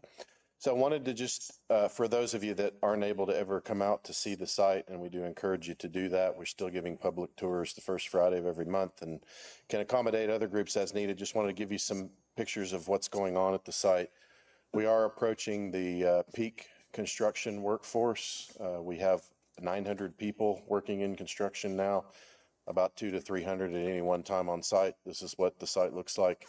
We're about 55% through the total construction program, still on track for the first underground mining to occur next year. What you see in the foreground is probably where we've had the most activity over the last 6 months or so since we provided the last update. That's the start of construction of the zinc processing facility. A couple of things I want to point out on this visual that I've talked about in the past, the community concerns around traffic. A lot of those major modules you see in the middle of the process plant are being fabricated off-site rather than on-site, so that we reduce construction traffic by about 80%. One of the things, that area where the process plant's located there in the foreground, we're using technology to keep our disturbance to a minimum. That size plant would normally be about double that space. So we've talked a lot about small footprint and small surface disturbance in the mine. We'll only disturb about 700 acres over 70 years of mining, and a big part of that is how we're building the project to maintain a small, compact footprint on site. We are still anticipating construction going through the end of next year, and the 2 shafts completing end of next year, and as I said, initial mining underground latter part of the year. Next slide, please. Just to look from the other direction, Carshaw Road would be right beneath you on the picture, so that's looking back north onto the site. Next slide, please. For folks that want to know what it looks like underground with the shaft development, this is one of the two shafts. We're about 1,800 feet down on one shaft and about 1,400 feet on the other. This is what it looks like when we're lowering equipment into the shaft to develop the first mining level underground, which is now complete. And as I said, the first shaft will finish in about August. Next slide, please. So a few updates. A lot of activity since the start of the year and quite a bit since the last update, both at the state and federal level. There's a couple of things I just want to touch on here. I believe in the last update, our state air permit had been reopened to address a few reporting and record keeping requirements. That's been reissued by the state and reviewed by the federal EPA and finalized. We have applied for 401 water quality certification under the Federal Clean Water Act. One thing I want to clarify there's been a lot of misinformation going around the community on this one, and I thought it was important I address this in the update tonight. The state has decided to waive the requirement for this water quality certification. The reason they've decided to do that is because we already have Clean Water Act permits in place. It's a bit unusual to have them in place before you seek this. The thing I want to clarify is we didn't apply for a waiver. There's been a lot of information going around the community that we sought a waiver from that Section 401 of the Clean Water Act. We did not. We actually applied for a water quality certification, and the state has decided to waive it because of the existing Clean Water Act permits we have in place with ADEQ for the last 5 years. The big milestone on permitting was in March when the Forest Service issued the final environmental impact statement and draft record of decision, and the Fish and Wildlife Service issued their final biological opinion on the project. We're in a 45-day objection period now, which gives anyone that commented on the draft environmental impact statement the opportunity to file an objection. You have to have commented on the draft to file an objection. That closes on April 20th. The next two milestones in the schedule on this process is the Forest Service is planning a final record of decision in July, and then a notice to proceed in September. One other clarification that I'd like to make around this one where we see some misunderstanding. The mine, as you've seen on the photos, is in construction on private land. So this federal approval is not approving whether there's a mine or not. The mine will be built. It will be built on private land. The box on the right sort of shows the scope of the activities that would be conducted on federal land, which is the scope of this federal permitting process. So it's really primarily the 138 kilovolt power line that Unisource is developing into the site, a new primary access road, which will take traffic away from Patagonia and bypass that area, some additional surface water discharge points, which are something that the community requested to distribute the water more broadly throughout the watershed in the Patagonia Mountains, a second tailings facility, and some drill pads. So really the decision the Forest Service is making here is it a mine only on private lands, or are these activities going to be allowed on federal lands? Some of these activities, approval of them actually improves the environmental profile of the project. So I'll give you an example. If the power line's not approved, we're generating power via compressed natural gas for the next 2 decades on the site. Obviously, that's higher emissions. It's more traffic to haul natural gas to the site. So approving the power line reduces emissions, takes traffic off the road. The primary access road takes traffic off Harshaw Road out of the Patagonia area, and the water discharge structures were something the community asked for. So it does actually result in a better outcome, but obviously the project is well into the development on private lands. Next slide, please. One thing that's in the final environmental impact statement that was not in the draft that's important to note, we have worked with the Forest Service and the Fish and Wildlife Service and inserted about 135 additional actions to mitigate potential impacts from the project that were not in the draft EIS. Obviously, can't list them all. I won't go through them all, but these are some high-level categories of a few of the bigger ones that I did want to touch on. We've redesigned some of the facilities to avoid endangered plant species and cultural resources. a lot of the voluntary programs we've had in place for the last 5 years, where we've been sampling seeps and springs, community groundwater wells, surface water beyond what our permits require. So this have been voluntary measures. We've now memorialized and made a commitment in the EIS, which now makes them legally enforceable. So we've taken a lot of the voluntary groundwater dependent ecosystem monitoring requirements or measures we'd taken and put those into the final EIS as commitments. We've moved the power line to align it with the primary access road to reduce disturbance. And then a couple of things on the new primary access road, which will come out Flux Canyon and intersect Highway 82 between Patagonia and the airport. So we've put wildlife, we're going to engineer 5 wildlife crossings on that road, and also install some recreational pullouts so that people recreating in the national forest can use that road as well. We've worked with Whipple and others to implement dark skies design criteria in all our surface facilities. So this is an effort to reduce any light pollution from the site. We had been doing that anyway as a voluntary measure. We've again put that in as a commitment. And I talked about moving some infrastructure around. So this is really important as we start to work on the community protection and benefits agreement, because a lot of what we've been talking about on protections, we've really tried to work some of that into the final EIS to make it enforceable, and this will be our basis or our starting point for that work. Next slide, please. I did want to, this is what that process plant on site will look like when we're done with construction. One thing that has come up in the course of both the state and federal permitting was concerns around dust and air emissions from the site. We do have an ongoing baseline air quality program. We have monitors set up in the Nogales area, in the Sonoyta area, and in Patagonia. So we cover all transportation routes east, west, and the immediate community. They're the only sites that are monitoring baseline air quality for metals, which is what we have heard is a primary concern from the community. There obviously is some other baseline air quality monitoring going on in the county, but we will have 2 years of baseline information for general air quality, dust, and metals from those sites. But the one thing I did want to point out is that all of our facilities on site will be enclosed. So all of the material we mine gets crushed underground.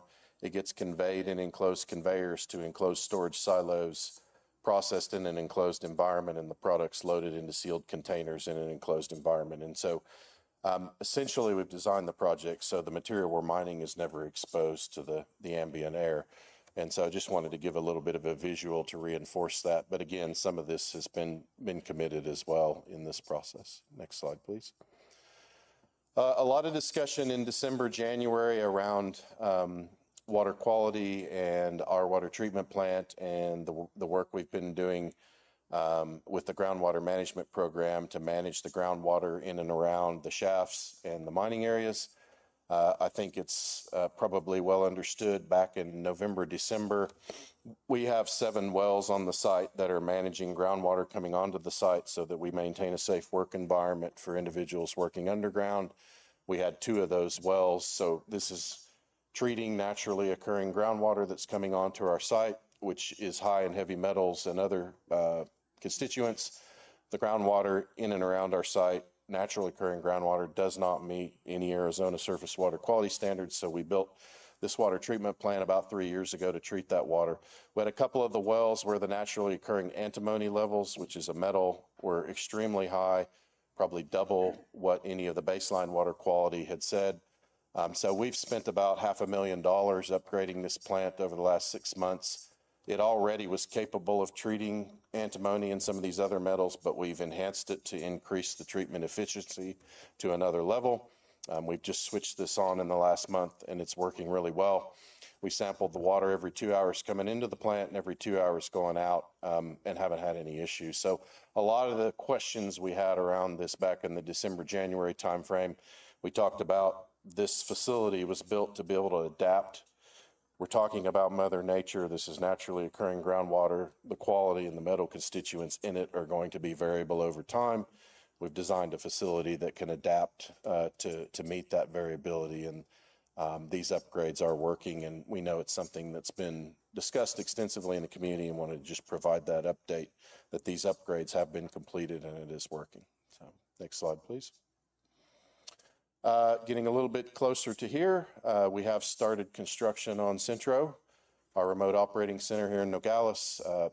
Really appreciate all the support and help from the city in getting the permits in place so that we can get this important part of the project going. The access road on the north end of the site, as you see there, is already done.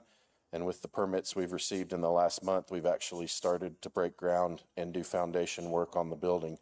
As we've said in the past, more than 200 people will work here at Centro rather than go out to the mine site. This is the state-of-the-art facility where we will monitor and control all of the autonomous and semi-autonomous equipment fleets that will operate underground, as well as remotely operate certain fleets and the process plant. And so we do expect to have that facility done sometime mid-next year and up and running, and we have commenced construction there. So just really wanted to thank the city for the cooperation. This is going to be exciting as we start to get this. This is a part of the project that really is going to be next generation technology and provide a lot of opportunities for local employment. Next slide, please.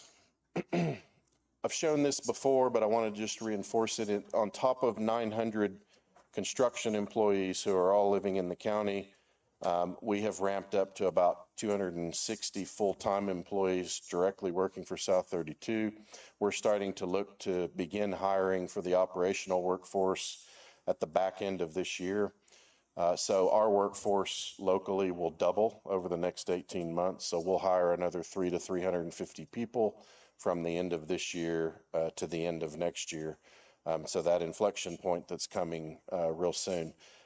Ultimately, as we've said, about 800 to 900 long-term jobs. Next slide, please. I just wanted to put this up real quick. We've talked a lot about Centro and how it enables local workforce. It will be essentially the headquarters of our operation, so it won't just be the people that are operating the underground mine. So these are the kinds of roles we will have at Centro. So all of our engineering disciplines, from mining to civil, electrical, mechanical, all of our geologists, environmental scientists, hydrogeologists, supply chain, finance, all of our support functions. So it's also a great opportunity for local students that go into those fields and get degrees to have long-term career opportunities back home. And so we did want to just show this. I think there's been a lot of questions about what other types of opportunities that will present. And I think for the college-bound type careers, it's going to present a real new opportunity for students in the local area to come home and have a long-term career. So we're really excited. Again, that's why it's great to see Centro progressing and only about a year away. Next slide, please. So we have, as I've said in the past, committed to at least 80% of the long-term workforce, existing residents of the county. We're going to have to do a lot of training to make that happen. We last year signed the MOU with the Santa Cruz Center so that we can deliver all of the workforce training programs in Nogales. We will not train anybody in Tucson. Everyone will be afforded the opportunity to train for these roles here. So we've got a really good group working now with Pima Community College, delivering curriculum through the Santa Cruz Center here in Nogales. As you know, we kicked off the first local workforce training program last August, an electrical program. It's the first skilled trades training program in the county. That first cohort of 16 will graduate this August. One of the great things that, or one of the things we were concerned about, most of these programs, you typically do have some level of attrition, people going back to school after not having been in school for a while, going back, doing math again, things like that. We're on track for all 16 to graduate in August. We've had no attrition, and all existing residents of the county. We will hire probably most of those, but they, as we've said before, they don't pay tuition. They don't have to work for us if they want to go do something else. And we're training about double what we need long-term to provide some upskilling more broadly in the community. We'll launch the second program this fall. So this one's been in development throughout the year. It'll be an automated industrial technology certificate that will really start to target some of the skills at Centro. So we can train people that have no mining experience in 18 months to do these roles at Centro, and this will kind of be the start of that. So we'll launch another cohort. The size of the cohort's limited because of curriculum, equipment, facilities, but we will run subsequent cohorts to continue to cycle people through. So folks that go through this program will get job-ready skills where they could immediately go in an entry-level role. So we're excited to continue to roll these out here in the county and start to think about long-term what facilities we need to implement these programs more permanently. Next slide, please. So local employment is a big focus for maximizing benefit for the local community, but another one that is really critical that we've been focused on is local procurement. So in addition to hiring people locally, doing business with local Santa Cruz County owned businesses to the fullest extent possible also helps maximize the economic benefit of our activities. So we've been working for, I think, a little over a year now. I think Olivia came and presented our vendor readiness program to you sometime late last year in one of your meetings. So we're partnered with the Nogales Santa Cruz County Chamber of Commerce on helping local businesses prepare to be able to provide goods or services to South 32 as our business grows. So we're going to have targets about maximizing what percentage of our spend is from local Santa Cruz County owned businesses. This partnership's been very successful so far.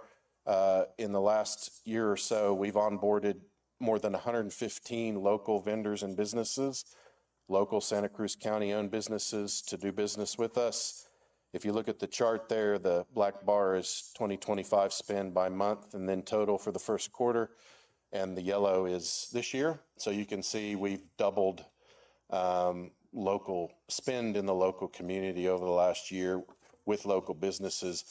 This is really early stages. We expect that number to go up exponentially over time and start to look at how we support local businesses and entrepreneurs to actually develop new businesses to support our needs as well. So this is one we're quite excited about the impact it can have. Typically in a mining operation, every permanent job generates 3 to 4 indirect jobs in the community, and that's what this is aimed at. Is these businesses obviously generate more economic output, but they also hire more people the more business and work they get. Next slide. I think that's it. So that's the end of the update. Again, appreciate the time and happy to take any questions you might have. Thanks. Council, any questions? The only thing that I want to say is thank you for South 32 here in our community. It's really been a boost for especially our youth. They have something to look forward to. They can train. And the only thing I was going to ask, well, what is the starting pay once they're trained? And is that it for all levels? Or? So the average salary for our 800 jobs, the average will be $90,000 a year, including or plus benefits. Yeah. All right, so well, some a little less, some a little more, but on average, and that doesn't include management roles. So that's actually, all of the workers. Yeah. Anything else? Thanks a lot. Go ahead, Vice Mayor. Yeah, Mr. Reisner, you said that you still have tours available. Is that for the public or just for government entities? Yeah, so the first Friday of every month, we offer public tours. You have to sign up, but it is available to anyone. And Sandra Moraga, who's here, who sits in our Nogales office just next door here, can help with those. But yeah, there is a process to sign up, but anybody can come on the public tours. We also do special tours for groups that want to come and see a bit more. And so just encourage council staff or anybody else, if you want to come see it a little closer, we're happy to organize that. It's the way it's taken shape now, we can actually show people. We've been talking a lot about what's different about what we're doing. We can actually show people now as things are starting to go up. But yeah, public tours first Friday of every month. Okay. Thank you. That's it. Thank you, Pat. Thank you for keeping us aware of everything you're doing, and especially the plus on the permitting and all that on the water. We talked a lot more than the council do. But I appreciate everything the mine's been doing in this area, and hopefully, with your central, any details, just feel free to let us know. Hopefully, we won't have any, parameters of stops and all that coming about. So let us know. Thank you. Go ahead, Mr. Doe. Yes, I guess, I just want to say South 32 has changed a lot. I guess the way we used to see mining operations. I think the way your operation has taken the lead role in being proactive on the safety of our community and the surroundings by doing without being, forced by, say, the state or anyone else or federal, that you guys have gone out there and actually testing the air, the water, and taking so many things in consideration. It kind of makes us feel that, we're in a sense, it brings a certain amount of gratitude from us as leaders of our community that you're taking that proactive role. So thank you so much for bringing all these things to the forefront and letting us know that, you're being your operation is being very considered with the community ecology and the environment surrounding the mining operations. Thank you again. Oh, thank you. Appreciate it. Thank you, sir. All right. Thank you. Next, we move to item C, Nogales Half Marathon. Cero Estrés. Go ahead. Thank you.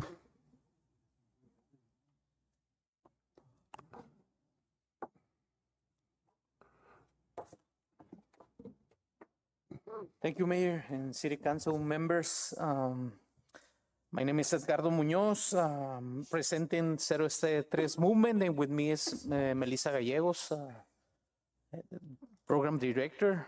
So first, I want to, and foremost, I would like to express our sincere gratitude for the trust you place on us during the recent Math Fest event by granting us the permit to manage our alcohol license. We deeply value the support. Thanks to your collaboration, we secured the permit, and the event was a resounding success. So thank you very much. And just to let you know, the funding that we made through the sales is we're putting together.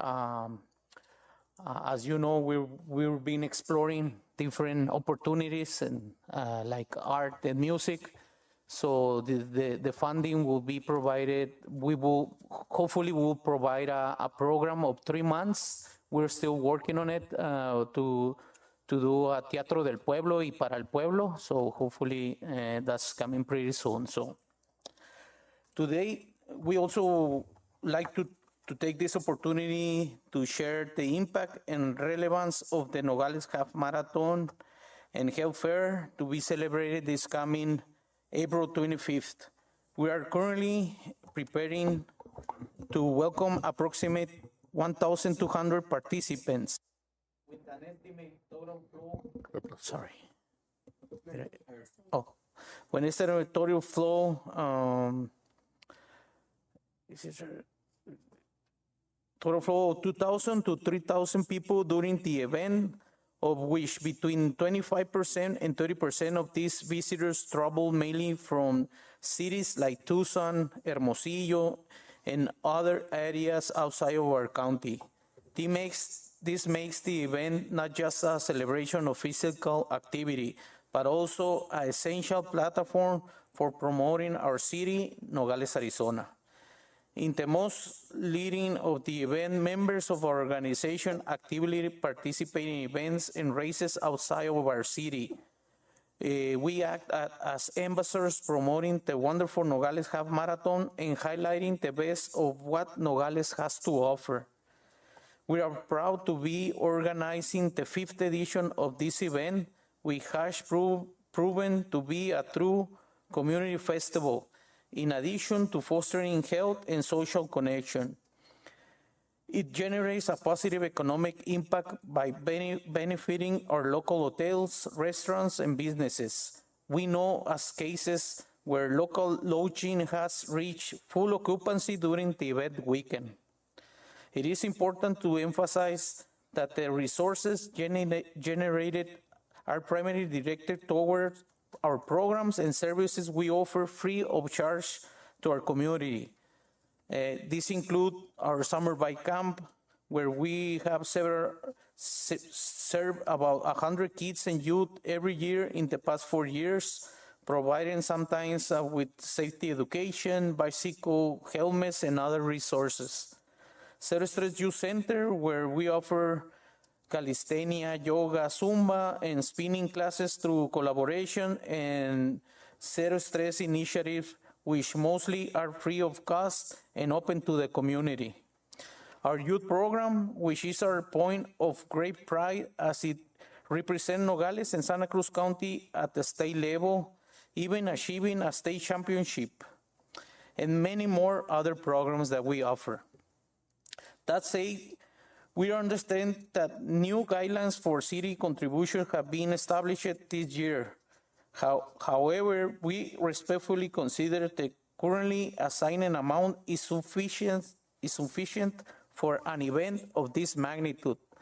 Logistics are complex, and while there is a registration fee, between 50% and 60% of the income is dedicated to operational costs such as awards, medals, shirts, and professional timing. Furthermore, a significant portion of the registration is given away for free through social sponsorship. Many of these free entries go directly to schools.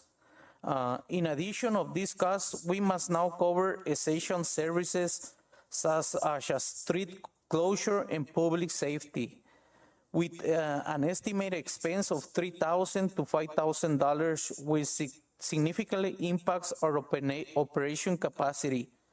Therefore, we respectfully ask you to reconsider the donation amount, and as in previous years, provide the city's full support, just as we recognize and appreciate your ongoing collaboration.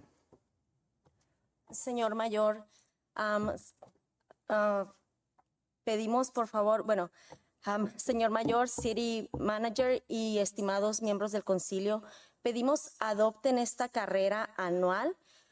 Cero Estrés sabe que tenemos nosotros la capacidad, pero definitivamente necesitamos colaborar con la ciudad para poder traer este bonito evento y tener cada año un evento como este que la comunidad y la ciudad necesita. Entonces pedimos su apoyo porque solos no podemos. Muchísimas gracias.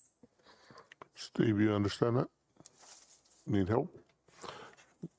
She's asking, for us, council manager and myself to try to adopt this as an annually race, with our collaboration and support. That without us, they would not be able to do the race. Depending on when this event takes place, we are kind of in the right time of the year to be considering requests. Yeah, this first one's April 24th, right? 25th. Yeah. 25th? Yeah. Can you send me an email tomorrow? Sure. Okay, be spockin at Nogales AZ, and we'll get with the finance department and see where we're at. Okay. Okay? Sure. Thank you. Appreciate your consideration. Yes, and obviously you're more than welcome to hopefully participate again at the event. See you there. Thank you. Okay. Thank you. Thank you. Thank you, Steve. Mayor, Did you have, yes, I sir? understood they were asking for the city to sponsor it on an annual basis. I thought that was a request. Is that what you were asking, that the city sponsor this event annually? Yes. That would be awesome.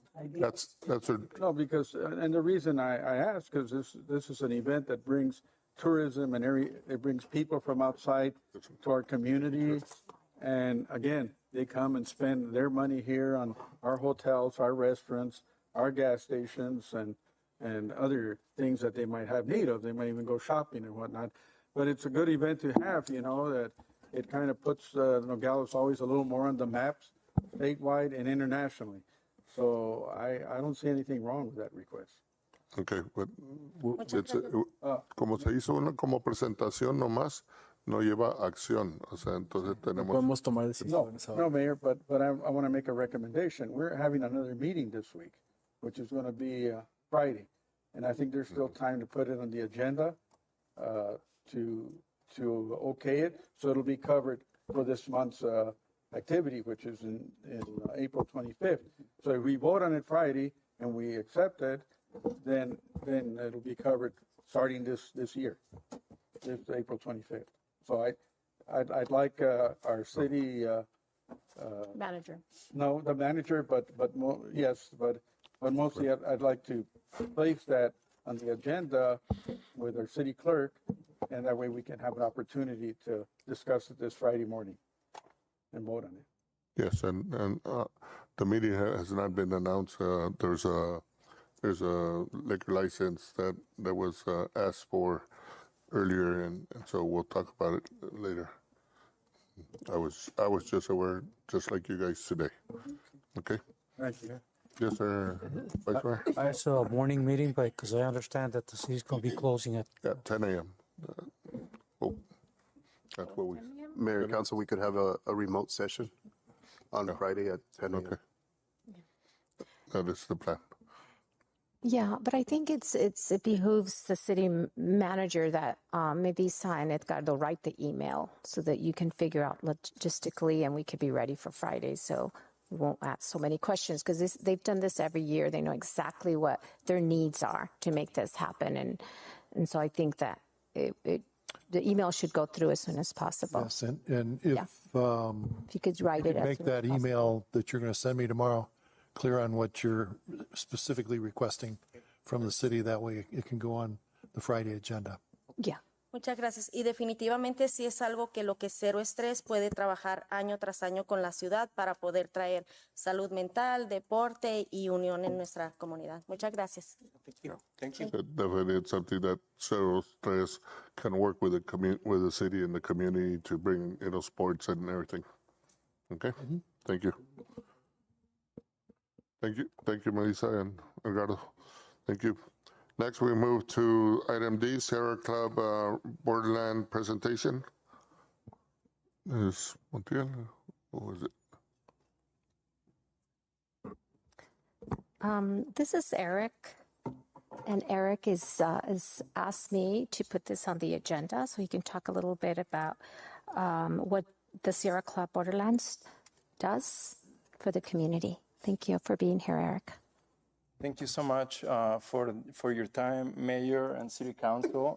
This is my first time I get to address the Nogales City Council, but definitely not the first time I've been in Nogales. I had the opportunity to work with the community in different areas, working with the food bank and now with the Sierra Club, and it's just always a joy of mine to come here because, I'm from Mexico, so I've always been able to. Nogales brings me a lot of childhood memories when I was coming and had the privilege to come back and forth.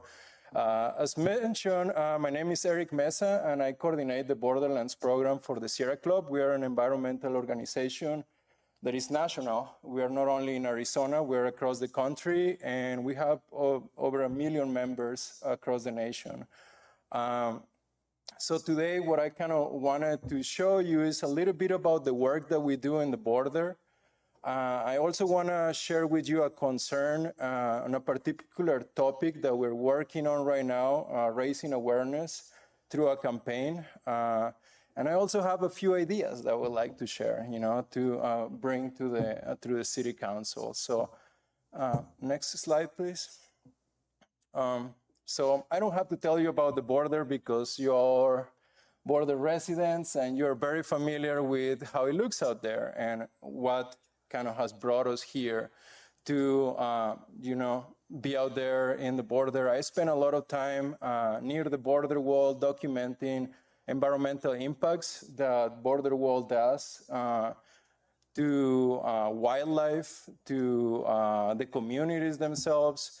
And we get to see a lot that people don't see because, you know, getting out to these remote areas sometimes is not like, you know, what we do, you know, like these are places like really far away, hard to get. And to be honest, they don't feel very inviting at some places, you know. So this is a picture near Douglas, you know. This picture actually won Picture of the Year by the National Geographic. It's called Blocked. And I think it just kind of tells you a good story of how the border is not only blocking human migration, but also how it can block from the smallest residents of the border, in this case, a beautiful road runner there. Next slide, please.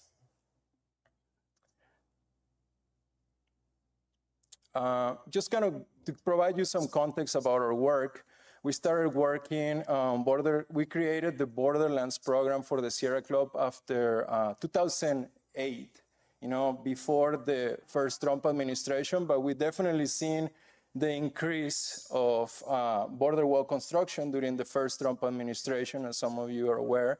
And this is a picture of 2019, for example. These are all pictures taken from the same spot in the Organ Pipe National Monument. The picture that you see on the top is a beautiful Sonoran desert landscape with all over trees, the saguaro cactus. Next picture is a year later when construction started going on, and all of those beautiful plants start getting bulldozed and removed. And 2021, it is pretty much how it looks right now. Do you notice any differences? Yeah, well, the thing is, like, if you really pay attention to the first picture, you see how this is a beautiful desert ecosystem, and you go to just 2 years later, it is completely different with a berm now that doesn't allow water moving through, etc. The point that I want to make with this picture is that our border is changing really fast, and the effects that we are creating, we don't even have an idea. This is an experimental. This is an experiment at a continental scale, because the only reason and the only way they're able to get away with this construction is by waiving every single environmental law that we have. And this is really unfortunate because as border communities, we pay that price. So I think it's really important to recognize that. So as these things start happening so rapidly, this is, if you want to go to the next slide, I don't know if I'm going to be able to play the videos, unfortunately. Let's see if that plays. No. I have a few videos on my presentation. They're really short videos. Unfortunately, I don't think it's going to play because you put it on PowerPoint, right? So and that's kind of good. I won't be able to torture it too much with like really sad images of wildlife just getting stuck at the border. You know, it is just, we have partnered with other organizations locally, like Sky Islands Alliance, Wildlands Network, Center of Biological Diversity, that have the capacity to set up cameras out there and be able to document what's happening over there. And what we see over and over again is pretty much, as you can imagine, anything that is over 4 inches wide, just pretty much stuck on either side of the border, you know? So in 2019, we filed a lawsuit to the federal government to try to figure out a way to give an opportunity to these animals to move, you know, because if you all of a sudden cut the territory of a certain species to be able to move freely through the border, you're also cutting on half their chances of survival. You know, if they don't find the food and the resources they need, they're gonna die. You know, and it is what we see. And so one of the things that we created as part of this lawsuit was these small wildlife openings, which is modifications on the border wall, 2 inches on each side, that allow some larger creatures to move. And yes, I was really skeptical at the beginning. This is not going to work. It's about the size of a sheet of paper. But to our surprise, we start seeing a lot of animals moving through it. We see javelinas moving through it. We see coyotes. We see mountain lion moving through it. So that was a big win. We have about 80 of them in the border, and we want more. So that's kind of one of the ways that we are able to mitigate the harm that the border wall does.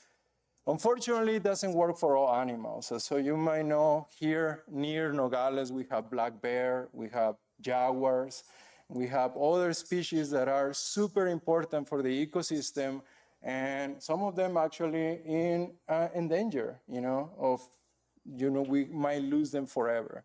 So next slide, please.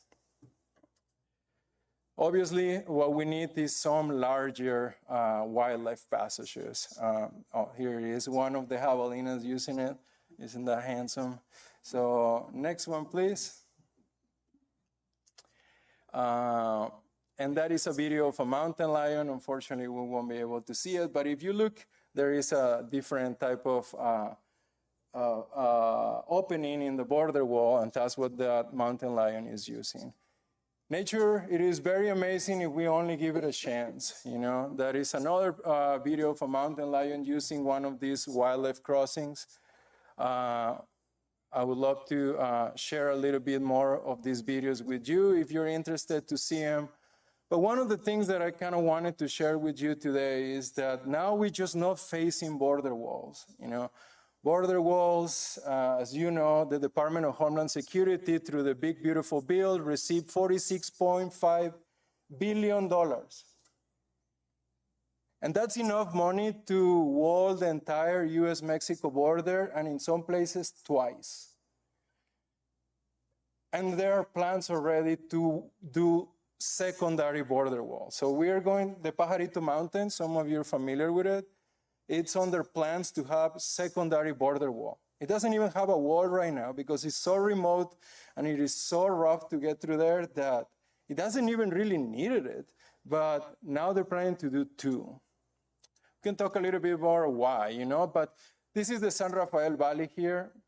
On the picture on the left, San Rafael Valley is between the Huachuca Mountains and the Patagonia Mountains, the headwaters of the Santa Cruz River.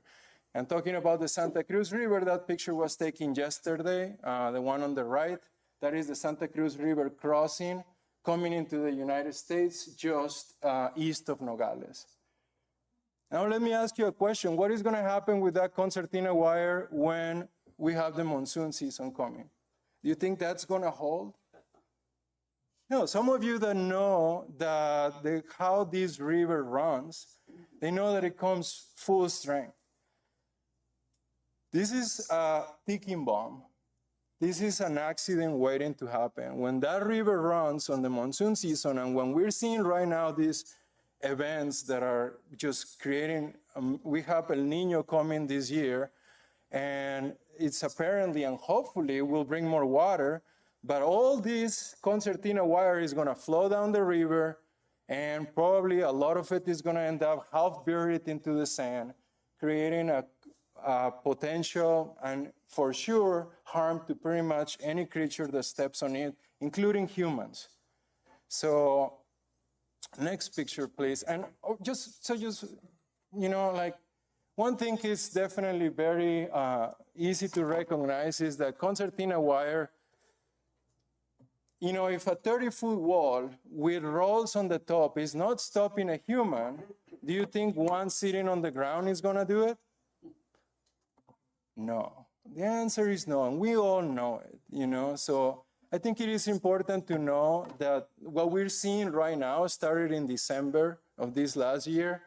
We had a historical deployment of concertina wire in all the US-Mexico border. 45,000 rolls of concertina wire were given to the military and the Department of Homeland Security by $46 million investment done by the government through a corporation that it is in Ohio. So it's not even giving any people locally any jobs.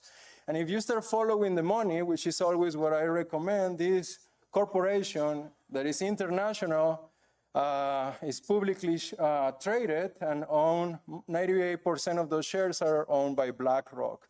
If you don't know BlackRock, I'll suggest to Google it.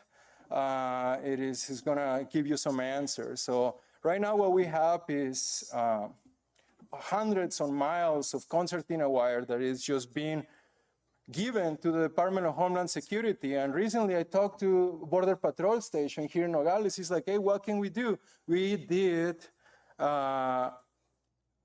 put out an action alert so people can comment, and over 1,000 people in the community comment against it because they know and they have seen that this hasn't really had the effects that it's intended to have. And Border Patrol told me, yes, I understand, Eric, but this is not something that we took a decision on. This comes from above. You need to talk to your lawmakers, because we are just following orders, and if we don't, even if we think that this is useless, we're going to get fired. And I understand that, okay? So this is what our communities are starting to look like right now. I understand the concertina wire on the top, but now it's like all over the floor. This piece, I went to the border today, and it was like, seriously, I invite you, it is like trash all over the place left over by the military or border patrol. They're carelessly, without any care, just left all these pieces sitting on the ground. And what is this going to happen when it rains and the rain washes away this and somebody steps on it? So next picture, please. So Nogales is not new to this. I think this has happened before. And in 2019, some of you remember, mayor at that time, Arturo Garino, and the city council did a resolution, that said that the razor wire will harm or kill anyone who scales the wall, and is only found in war, prisons, or battle settings, and should not be in downtown Nogales. Is Nogales for you a war or prison or battle setting? And yeah, I talked to the neighbors there on the area. I spent some time there, and they say like, in the past we saw a lot of people moving through, but now the numbers have dropped so much that we don't see anybody crossing. They have seen other different things that they have implemented that have worked even better. So what is the justification, I ask you all, to continue to put rolls over rolls over rolls on the ground? And that's how it starts. Starts on the ground, or starts on the top, goes down to the ground. And what we've seen in other communities is they put it on the other side of the street now. So,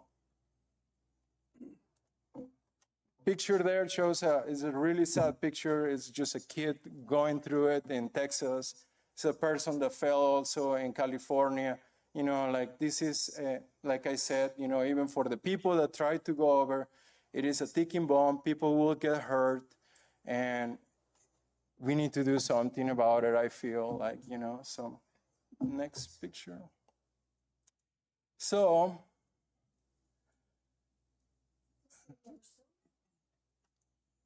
that's a good question. They said that they were planning to it if the concertina wire was not removed. And I believe that the concertina wire was removed back then. So this is how it looks right now in certain areas. This is just west of the port of entry in a section there that it sits on the ground, but it gets much worse. At least that area is protected by a handrail. But if you go a little bit higher on that street, all of the concertina wire is exposed right next to the wall. Como decimos en español, Dios guarde that there is a kid on a bike or somebody on a motorcycle driving to there that might have an accident. It is just really, really and it's just 3-layer rolls on the ground. Well, you also have the ones on top, and when you see as a white line over there between the bollards and the plates on the top, that is a motion detection technology, which is more than welcome. We need to figure out what's happening. So, next picture, it is, nature provides us with some protection itself, I'm no designer of Photoshop or anything, but I just kind of was picturing, it's like, well, what about if we plant cactus there? That could be just an interesting way to explore how can we make things different, think about it in a different way. We don't have to just settle with what they're giving us, which is the prison concentration camp type of look. You know, we can beautify our areas and pretty much serving the same purpose. Let me ask you a question. You will go through a wall like that of choyas and cactus and agaves? No, probably not. But, you know, it will also bring some other beneficial aspects. It will beautify the city, will bring pollinators, will bring birds and some of the native species that are needed of these areas. You know, more green areas. That was something that was shared earlier as well, how much needed is on the town. So, exactly. I don't know, I didn't want to just bring a problem. I also was like, hey, let's think about an alternative here. That might be interesting to think about. Next slide, please.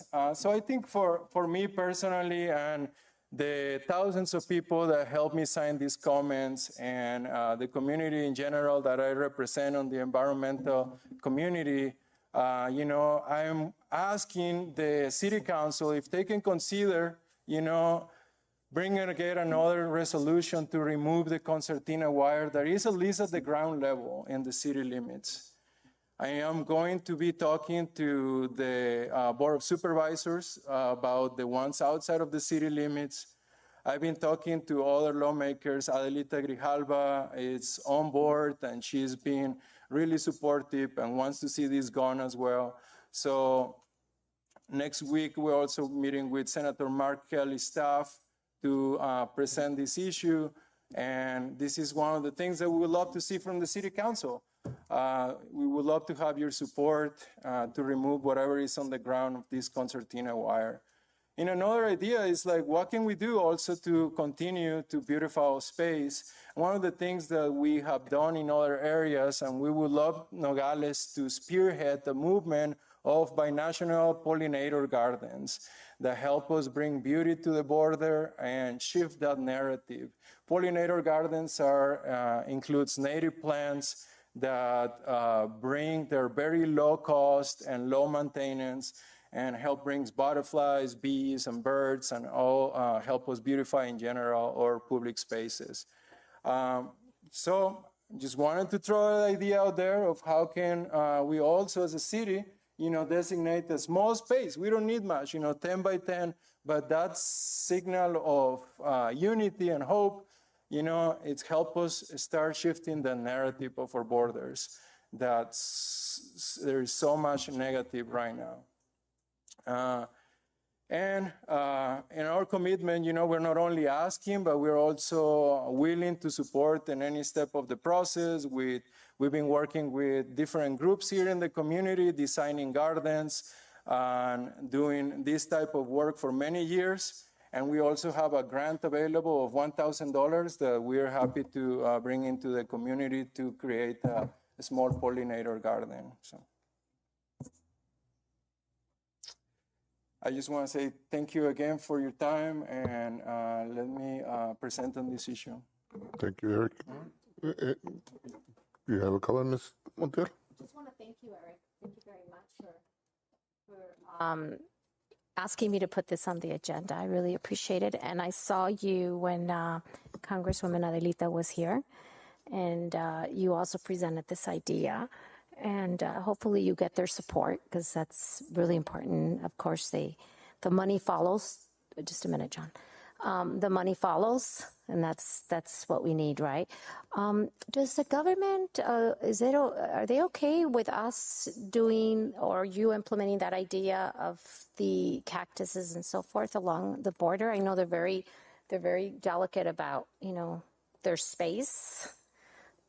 Have you the reviewed? Department of Homeland Security? Yeah, Homeland Security. Are they okay with you doing these gardens? That's a good question. I'm happy to present it to them. I'm meeting with the person from Border Patrol in as soon as the DHS bill passes and they get funding again. Officer Hulang, who is here stationed on Nogales, is going to give me a tour, but also we are also in a constant conversation with, like, once again, we need to go to the higher ends. Yeah, that's why I And was that's something that we're working on.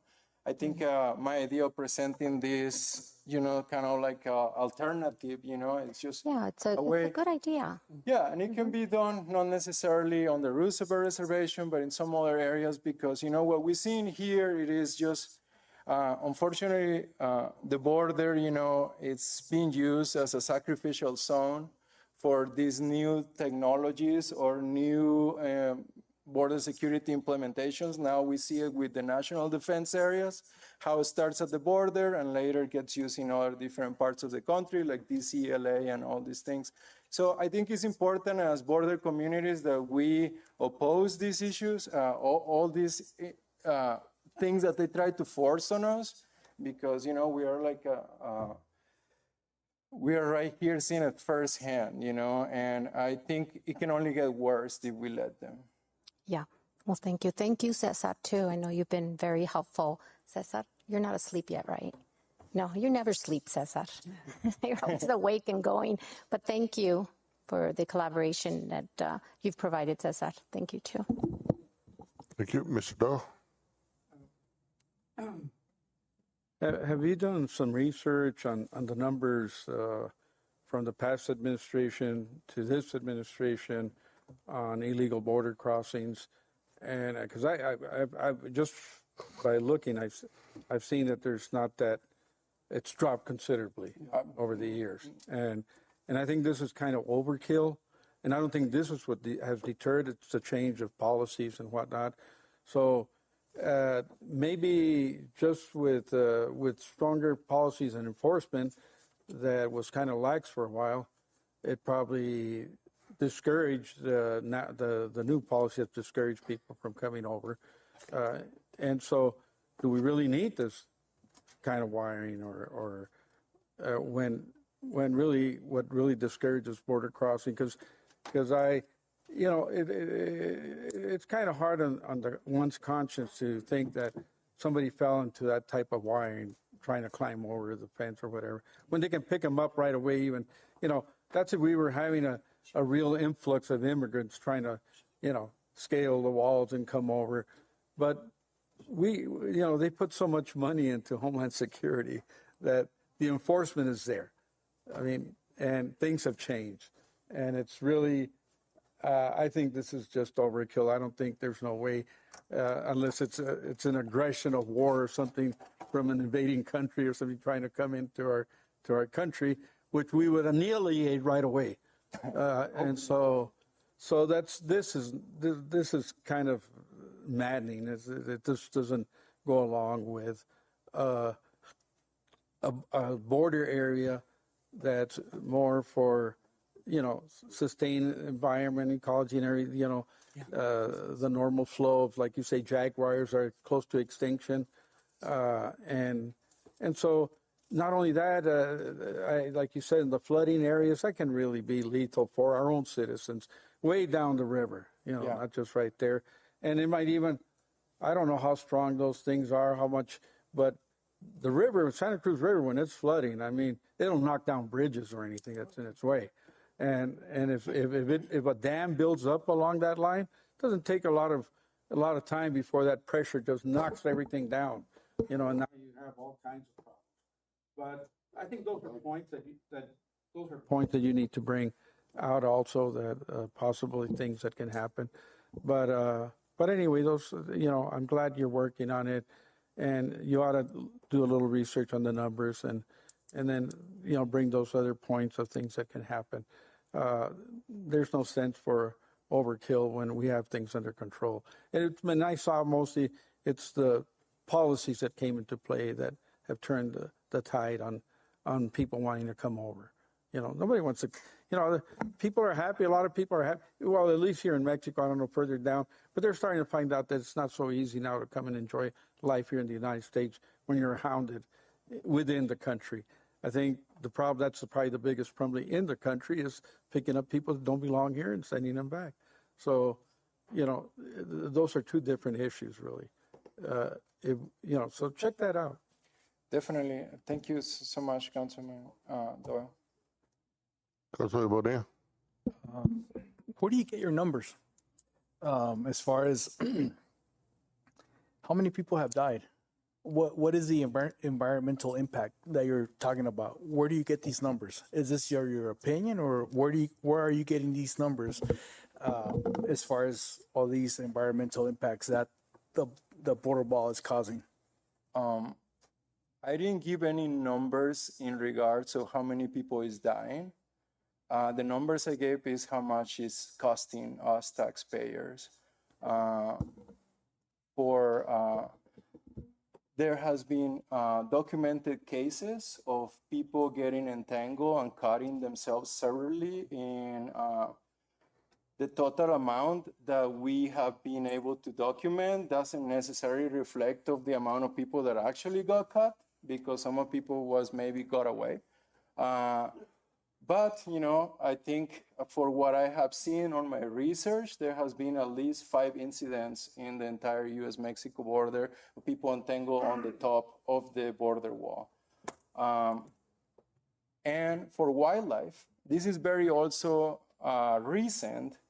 Like I mentioned before, in December was when they start really ramping up the concertina wire in areas where there is no wall. You know, like tying it to the vehicle barriers, like I show you in the San Rafael Valley, which they're actually building a wall there too. So it is kind of like putting the concertina wire before the border wall comes in an area that, according to the numbers of Border Patrol, the number of crossings are much less than most of the other places in the border. So yeah, I don't really have, I don't know which numbers do you really refer to. Well, you just said that the concertina wire is causing all these types of deaths. You said it right now. So I'm asking you, where are you getting these numbers? You're talking about an environmental impact. I would agree that some of these barriers will cause some type of environmental impact, but where exactly, how much, how many? Because then it just, if you don't have the numbers to back it up and how much, then it's just, I guess, your opinion. So how much, where are you getting these numbers? Where? That's what I'm asking. Where are you getting this information from? Yeah, Mr. Councilman, I don't think I gave any numbers of that. Well, I know. That's why I'm asking you. Where are you found? I guess, let me rephrase that. How are you coming to this, I guess, conclusion that it's going to cause all this deep environmental impact? I will agree that downtown, it is an eyesore. That it is a very bad eyesore to have that concertina wire. As a matter of fact, we have students from the Department of Defense that come there every year in February. And that's one of the things that grabs their attention is, why do we have, they ask me, are we at war with Mexico? And we say no. I will agree that in some areas, the concertina wire is overkill. But again, my question is, where do you draw a conclusion that there shouldn't be no concertina wire anywhere? Well, I think, just by looking at it and seeing how sharp it is, and acknowledging that in some of the places that has been deployed recently, we have extensive documentation of wildlife moving through. It is just a matter of time. Like there has been documentation in other places, like for example in Europe, of animals getting tangled on the concertina wire. We don't have at this moment any case documented by any of the environmental community of, and thank God, that a deer entangled on the concertina wire, if that's what you're referring to. But, by looking at the situation, maybe the deer is lucky enough and smart enough to don't go through it, but that doesn't mean that it is helping in any way to the environment to create another barrier for them to move through the landscape, if that makes sense. Okay, thank you. Thank you, Eric. Any other questions? And we've gone through this, Eric. I know back, when Garino put that complaint, I was a councilman, and unfortunately, sometimes it's hard to tell or dictate what federal regulations and federal practices are going to be at our border. We do talk, I talk to the Border Patrol, the CBPs and all that. We've told them, hey, at least not in the city and stuff like that. But what they're doing right now is, extreme. And unfortunately, it comes all from Washington. And, we just had a meeting last week with Border Patrol, and Ms. Parada and myself were there, and the chief and the assistant. And it's, their criteria and thought of is basically do what they can to cross, to avoid injuries of animals and stuff like that. But they're limited, because their main criteria or state of mind is from Washington is hold all, illegal from crossing, and that's humans. But I made the question about wildlife and stuff like that, and they're trying to do what they can with the little holes that you showed right now, stuff like that, little openings like that, and discuss about the rain. When it comes, it comes.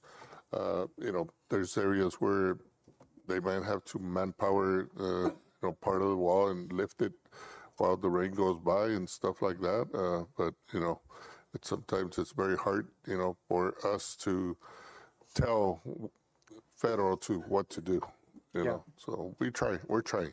Thank you. I appreciate it, Mayor. And it's like you mentioned, just so you're aware, during the months of June through September, the border wall is full of gaps for these storm gates that need to remain open through the monsoon season. So that's an opportunity for wildlife, and we have identified several areas that we hopefully they'll leave them all year long. Obviously, it's naive to think that people will not cross through there, but we know that Border Patrol has the things that they need in place to be able to prevent that from happening. I think it's like we saw, it's important to give wildlife a chance and make sure that we leave this legacy of conservation also for the future generations. So thank you for your work. Yes, thank you. Thank you, Eric. Mayor. No, legal has a comment. Go ahead. Sorry about that. This was on for a presentation only, but council can give direction on bringing something back to council if council wants to look at the prior resolution and consider bringing another one at the future meeting, so we don't have to go to another meeting and then request it, or So if is there any objection from council with me bringing back a proposed resolution to try to address some of the concerns with regard to the concertina wire on the ground within the downtown city limits? Oh yeah, and especially the partials of being left there,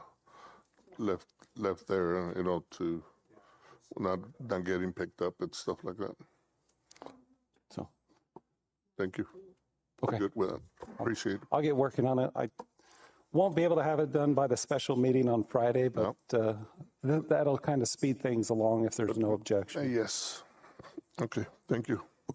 Next, we move to item E, presentation by John Blake to consider the possible approval of the request from the Primera Alta Historical Society to install a ISA-zone monument at Primera Alta or another possible location.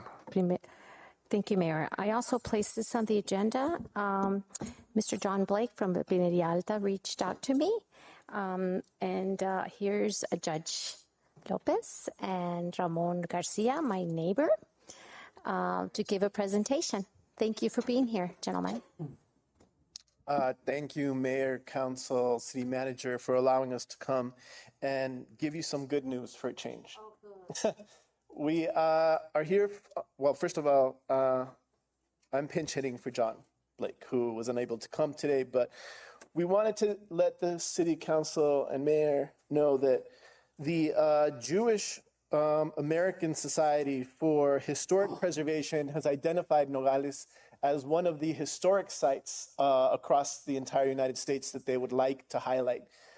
Because, and some of us may know this and some of us may not, but one of the founders of Nogales was in fact a Russian Jew who moved here via London and then New York and then Chicago and then eventually Nogales, because he had heard that the railroad, the Sonora Railroad, was going to be coming up from Guaymas, and it was going to meet the Arizona-New Mexico Railroad here in Nogales. And he looked at that and said, there's an opportunity there.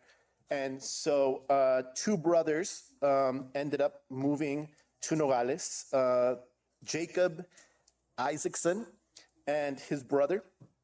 Both moved here in the early, the 1800s. And what they did is they homesteaded a piece of land here in our community, and they built a mud hut, which became a general store.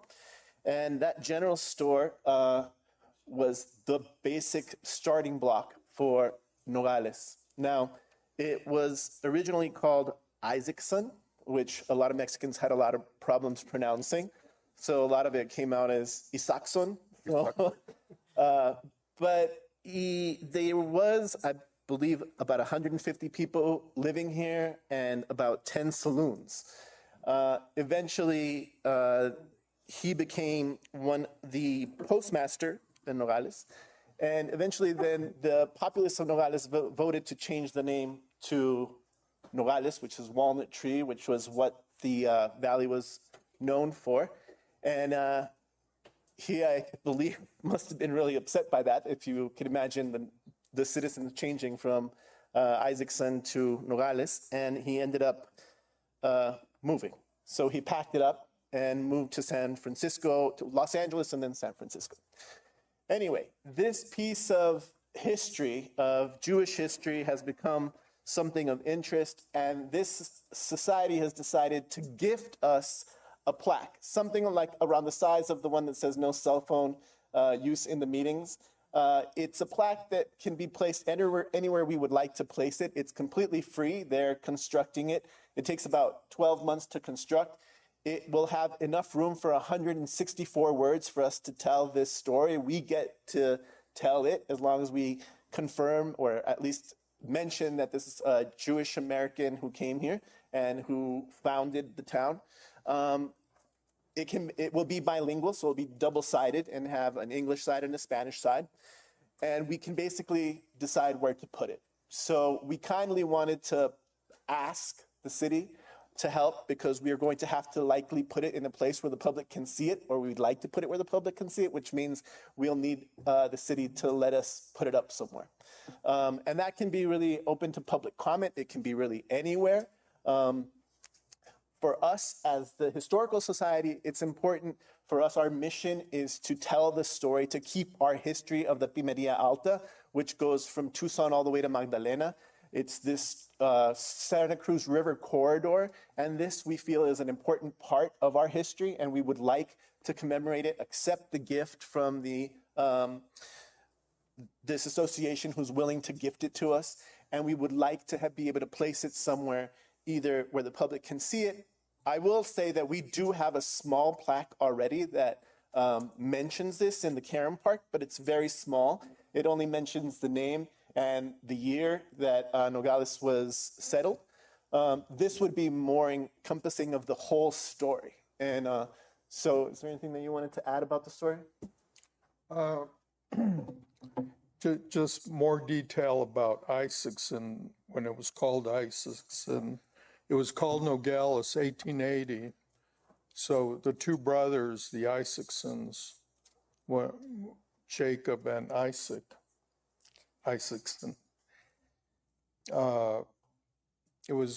Everybody called it Nogales in 1880, but Jacob became postmaster for this small 150 person community.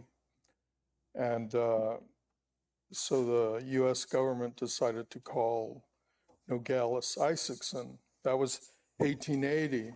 So 3 years elapsed, 1883. The railroad had already met in 1882. The two railroads, the Sonora Railway from Guaymas and the New Mexico and Arizona Railroad from Benson, they meet here in 1882. But by 1883, the Isaacsons at that time wanted a name change. And like he mentioned, it was hard to pronounce, Isaacson. So the Postmaster General renamed Isaacson Nogales again. So it was called Isaacson for almost 3 years. So Jerry Klinger, he founded the Jewish American Association for Historical Preservation. And I think the sign is a little bit bigger than that sign, and it has like a pole. There's a website, if you Google Jewish American Society for Historical Preservation, the first thing that comes out is a Wikipedia on the history of the association. There's some pictures of some examples of some of those signs in different cities across the United States. So they're offering to honor Jacob and Isaacson here in Nogales with a historical marker. And they're paying for it, and they just need a location for it. Go ahead, Ms. Parra. Do you have an idea of where you would want to place it so everyone can see it? Some of the board members have said in front of the old City Hall building, because it's a large sidewalk and there's a lot of space. I don't think it would be very. I think there's plenty of space to put it there, and I think it would be an appropriate place to put it. I read an old article, 1950s, I think, and I think Hanson Sisk wrote it about. He wrote an article about the Isaacson brothers, and if my memory serves me correct, and I didn't document the date of that article, it's out there somewhere, but he thought that the old general store was in the area of where the old Via de Paris building is, in that area. So I thought, my personal opinion would be that would probably be an appropriate place to put it on International Street near the old Via de Paris building. But a lot of board members thought maybe in front of the old City Hall building. Okay. Mr. Doe? I think most of your board members are probably correct, because even though there was the old station, the crossing over there, but now it's not that visible anymore, that area of town. And right here, it's more, you have a historical building. A lot of people walk. And they walk and they go visit the museum. That's where it belongs. That's true. Mr. Borea? There's a space where the statue of the newspaper delivery boy, we knocked down the kiosk that was there. Mm-hmm. And that's an open space, and if there's no other space, I think that you should look at that piece of property. I think that would be the way the project supposedly is going to be with the port. I think that would be a very short-term solution, because it's going to probably disappear. So a lot of our board would like to see it Right in near front of the museum. Yeah. because it is a historical marker per se. It would be part of the museum experience where you would be able to go to museum, see the plaque. But I mean, I also think that we're open to suggestions about where the city would be willing to let us put it. So there's a lot of ideas out there. We know that that's something that you guys would have to be involved in. So we just wanted to put it out there that this is being gifted to us. We should have it in about November. And now when we get closer to the date, we'll need some cooperation. By when do you need a location agreement, between the city and the Primera Alta? So is there a specific date that you need the location? We could put it on the agenda next month or No. The June? actual plaques, it takes about 12 months for it to get Done, yeah. done. And it was announced to us back in November of last year. So we're expecting that we would get it in November of this year around. Okay. Have you considered maybe at Karen Park, where the original one is at, of the Atkinsons? Yeah, well, that's another thing. I don't know if the point is that we don't know if we want everything to be in Karen Park. You know what I mean? Just because we already have one plaque there, and then we just put up another plaque that tells a little bit of the story of the Pimeria Alta. So it's kind of like if we put everything in one spot, does it really? Okay. Yeah. Go ahead, Ms. Montiel. Mr. City Manager, since it's going to take 12 months to have this done, you won't be here. But yeah, you won't, and you're probably, and you won't be here. But if we could just have it April Fools, But if we could have it on record, and we will, is that if we can also have both the judge and Ramon and John Blake write an email to you and see whatever we can do to facilitate this, I think as a city, we are happy to do so. If they need any help in doing it, either labor or whatever we can assist with, because this is, we should feel lucky, Yeah, that's no problem at all. Thank you. If you could, when you're ready to do so, go ahead and contact me. By email would be best. Because I was just thinking too, we would certainly like your board to have some priority on the location. And if your board gives us a location that you would endorse, then the only thing that we would have to do staff-wise is just to probably have the police department look at that location and look at the specs on a sign just to make sure there's no safety issues, which it doesn't sound like there's going to be, but we have to do that due diligence. Other than that, then are they going to install it too, or are you going to ask for Public Works to install it? My understanding is that we would need help to install it. Okay, because I think, that's certainly something Public Works can do. Yeah. That's why I'm suggesting that they send an email to you. Yeah. At your leisure, please do. Very good. All right. Well, we appreciate your time. Thank you. Your consideration. Thank you so much. Thank you. Thank you. Thank you. Next, we move to item 8, financial report monthly. February 2026.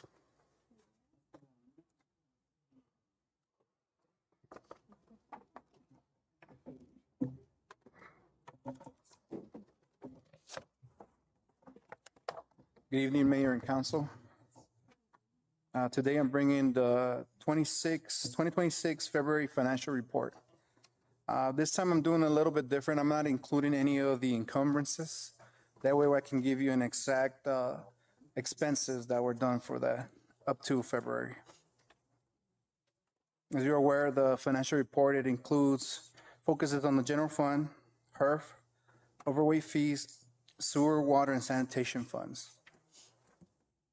If the annual budget were spent evenly across the year, both revenues and expenditures will be about 66.7%, which is 8 months in the year.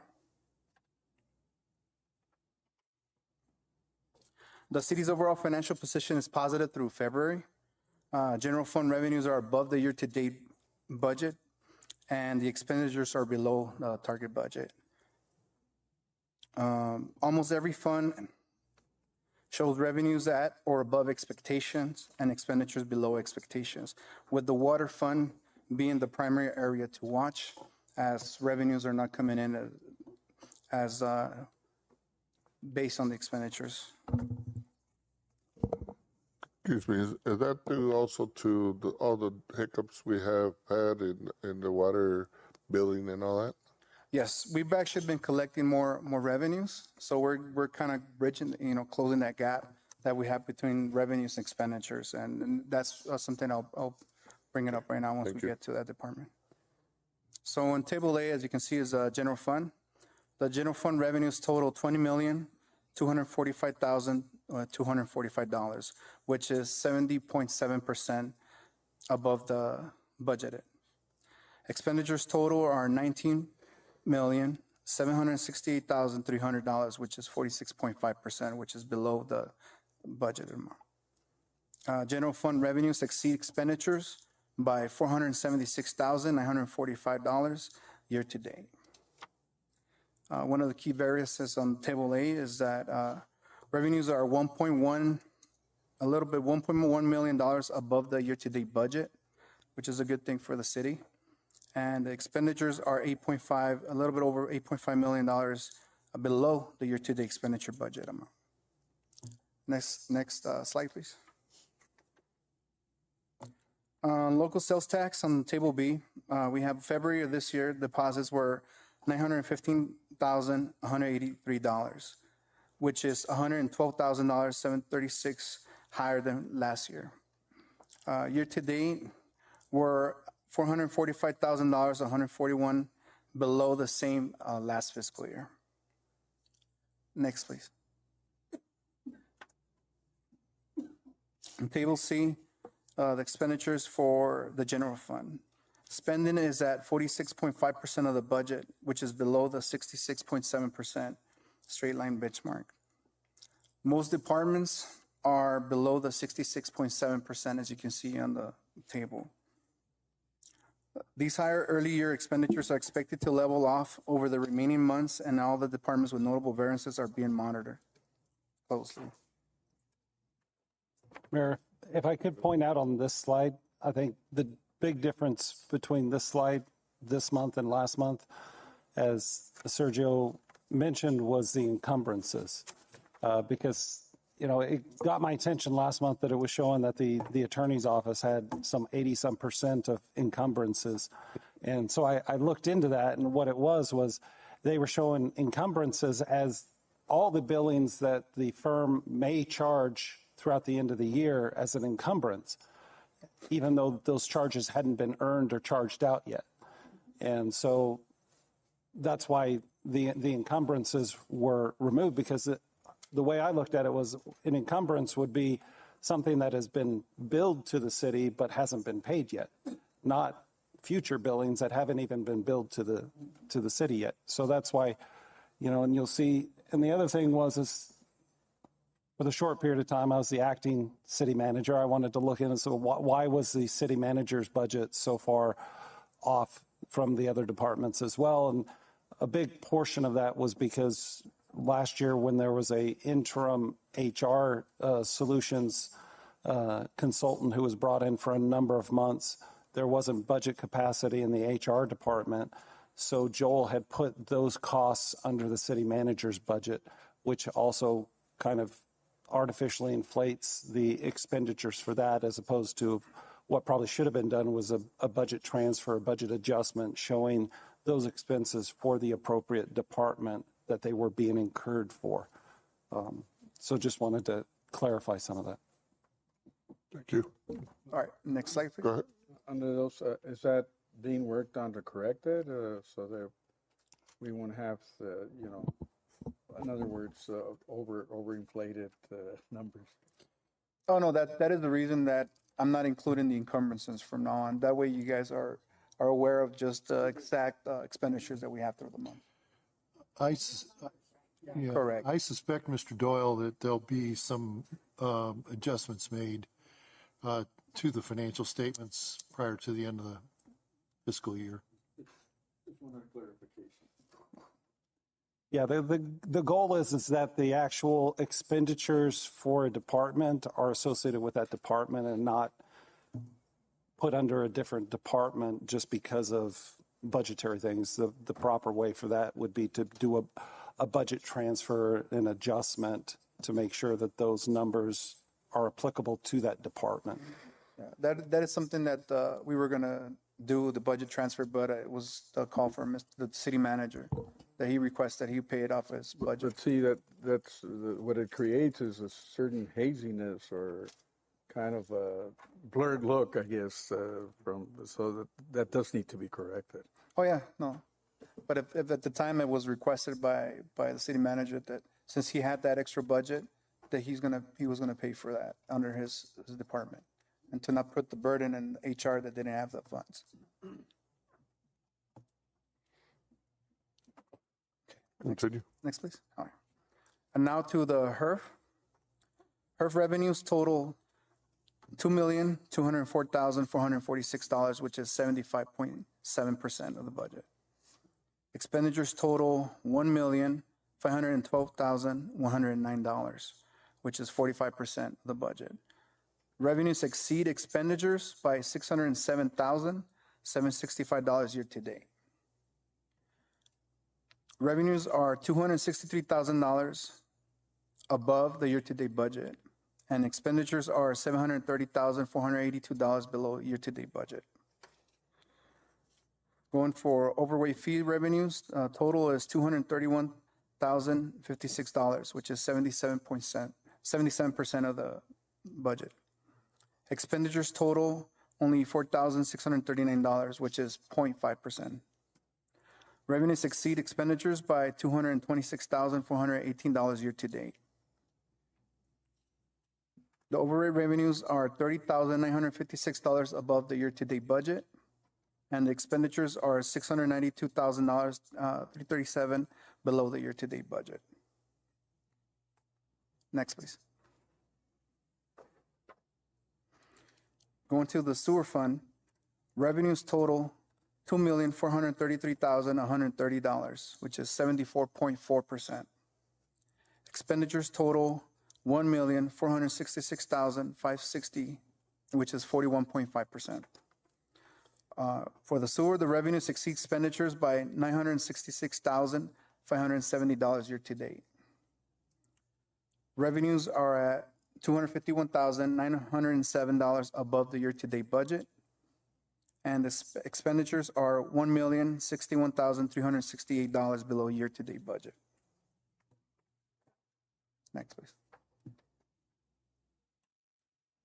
The water department, revenues total $2,276,521, which is 67.7%. Expenditures total $2,325,949, which is 56.2%. The expenditures exceed revenues by $49,428 year to date. Revenues are $35,001 above the year-to-date budget, and expenditures are $435,000 below the year-to-date budget. Although the water fund shows slightly higher expenditures than revenues, both the revenues and the expenditures are tracking better than their respective year-to-date budget. Next, please. Sure. Go ahead, sir. Now, the water department has been an issue. Can you give us an update how it's been corrected as far as people, when they come to make their payments, that they're not being billed again, or as there more control? Is there, do you need more people out there and reading the meters? What was the problem? Okay, so what we've done since I've been the interim, we've implemented on getting the billing faster out. Before, it was the meter readers would get the readings, give it to the computer that would verify all the number and re-input everything manually. I implemented the once the meter readers have their tablets out, they're doing all the readings on the spreadsheet, it's actually already live into our server. So now we're importing the file. We're not manually entering anything anymore. There's something that we got to do it. And now the sooner that the readings are being implemented, the faster the bills go out. So that's something that was never done. So now that we're doing that, it speeds up the process of when we can start getting out the billings and leaves less room for error. Are complaints dropped then? The complaints are dropping, they're still there, but there's something that we're trying to catch up because of years of how it was being done before. But eventually we're catching up. Revenues are coming in, as you can see that we're actually above the year to date now. And hopefully. How many meter readers do you have? We have 2 meter readers. 2? Yes. And do they scan it now, or some of them are being scanned by, but most of them, the majority are, they go in and they get their readings manually. are 2 enough to get all the information in on time? Yes, and it's better now because before they used to just take a paper, do it by hand, bring it over here, and then have to, again, more room for error. And now that you have the tablets, everything's digital, connected to a server, they plug in the numbers and it's there. And then once they're ready, it gets uploaded to the system, send the file to get the billing out, and it's faster. So okay, thank you. it helps out. Next slide, please. Okay. So for sanitation department, revenues total $2,108,913, which is 75.2%. Expenditures total $1,994,000, which is $158, which is 53%. Revenues exceed expenditures by $114,755 year to date. Revenues are at $237,978 above year to date budget, and the expenditures are $141 below the year to date budget. For business licenses in March, we have 2,932 active business licenses, 7 new licenses, 1 license got canceled, and no special event like 1-day licenses. And that concludes. So if you put all 3, water, sanitation, and sewer, we're above 1 million in earnings, correct? For the 3, Yes. as of February, Mm-hmm.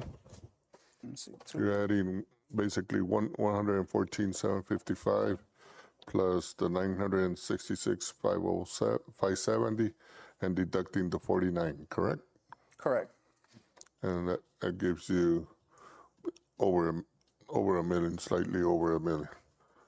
So really, we don't have the increased water rate issue. Well, the thing is that you have, as I showed you, we have $49,000 more expenditures. And I know there's some work, I had a meeting with. But that's just in water, but you put them all 3 together because we charge basically sanitation, sewer, and water in one. But they're not in one, they're 3 separate enterprise funds. I know, but you should charge them in one bill. Yes, but they're 3 separate funds. I know. Monitored differently. But 49,000 is not enough to justify a water rate hike. That's for the water department. Yeah. That the revenues affect the water department and employees and everything. Thank you.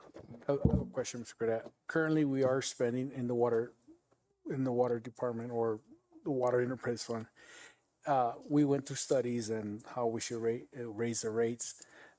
We are currently still spending more money than what's coming in. Is that correct? So you can add them from top to bottom, from sideways, from left to right. The fact still remains that our water rate is not the right one. Correct. Right? Correct. Okay. Thank you. Mr. Mayor, and just a further comment, when we're looking at, particularly with the utility funds, you're absolutely right if you're just adding and subtracting current revenues and expenditures, but and of course I haven't been here long enough to take the long view of where you're going to be in 5 years, but I think every year at budget time, part of what we have to consider is what are we going to need to do in the next 5 years, because this is an old story that I tell almost every year at budget time. Utilities, especially wastewater utilities, is like a factory. Okay, we're producing a product. Our product is clean water. It's a building with machinery in it, or buildings with machinery in them, and they do wear out over time and have to be replaced. So like I say, I haven't been around long enough to take the long view on what those utilities are going to need in the next 5 years or 10 years.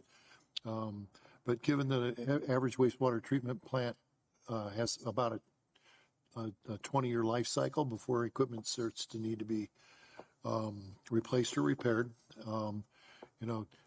whether if you're looking within the next 5 years of spending $1 million or $2 million or $3 million on repairs and replacement, then you may have to take a different look at how you set your rates. We don't deal with a water treatment plant. That's IBWC. Yeah, well, wastewater. Okay. Yes, Mr. Dahl. Now that issue is up, one of the concerns that I've had is where's the money that's been lost? There's millions of dollars missing, and we need to have an actual forensic audit that makes sure that we can track down that money, because that money shouldn't have disappeared. And I don't know how many years we have to go back, but if we need to do that, we need to. This council is about more transparency and accountability, and we're not doing that to our community.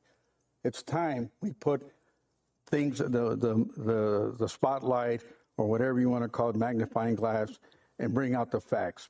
Go and find out where the real leaks are, not the water leaks, but the financial leaks. And once we get that adjusted, then we'll know where we are to raise rates.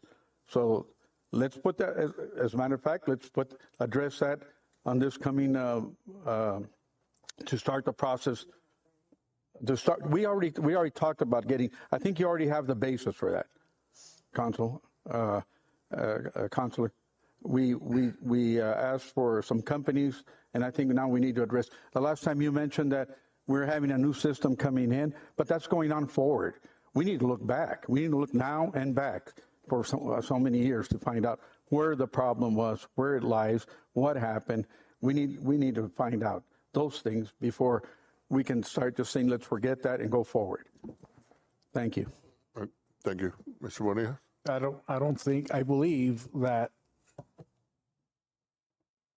I don't think millions of dollars have disappeared by theft, or I think it goes back to the lack of political will or having some type of vision, because this has been a hot potato, raising the water rates. And when we had an opportunity, and some of us weren't here, when we had the opportunity back in, I think it was 2016, or we can even go back to 2012, to raise it 1.8, 2.0, the can was kicked down the street. And now, well, it turns out that there's a bunch of millions of dollars that were lost. No, it was the lack of vision, the lack of political will, because the only thing that counted was, am I going to lose the vote? And now we need to fix this. There's adding it in a different manner or in different ways does not alleviate or the fact that we still need to raise those rates, because we are spending more money than what's coming in. And you can cut it in any way or direction. You can make an audit, 2 audits, 3 audits, and nothing is going to change. Thank you. Any comments? Or just kind of getting off topic because we're talking about the financial report. But as Mr. Doyle had said, yes, the prior manager, Mr. Kramer, was looking into matters, but the council never directed or authorized or funded a forensic audit. So if council wants a forensic audit, then that's a council direction that council would need to put on a future agenda and have a discussion and a vote and direction for. For the next meeting. Okay. Thank you. Thank you. Next, item 9, discussion item. I'd like to give the honors to Mr. Cesar Reduzco. He's got to travel back. Okay, and we're going to jump to item J. Discussion possible action approving partnership between City of Nogales and Clever International Solutions for Economic Development. Would you please come to the podium, sir? And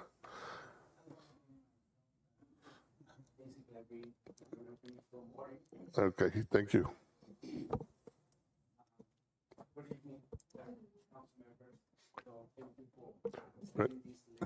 Préndele ahí, por favor. Can you turn on the mic? Right on the bottom, on the bottom. Thank you. Hello? Yes. Yes. Good evening. Thank you for taking the time to listen to my proposal. I'm currently working with other cities impacting the borders. My firm does economic development. I focus on creating a manufacturer. We're creating the second micro factory or recycling in the city of Douglas. The first one was done in the city of Phoenix. Thanks for the support of the Mayor Gallego and now with Mayor Grijalva. We would like to replicate it here too, to the border region. And my partners are very well-known former CEO, president of NatBank, Calixto Mateos. He is the one who's helping us getting the funding. Yes, there you go. Thank you. And as you can, I'm sure that many of you know Calixto, from NatBank.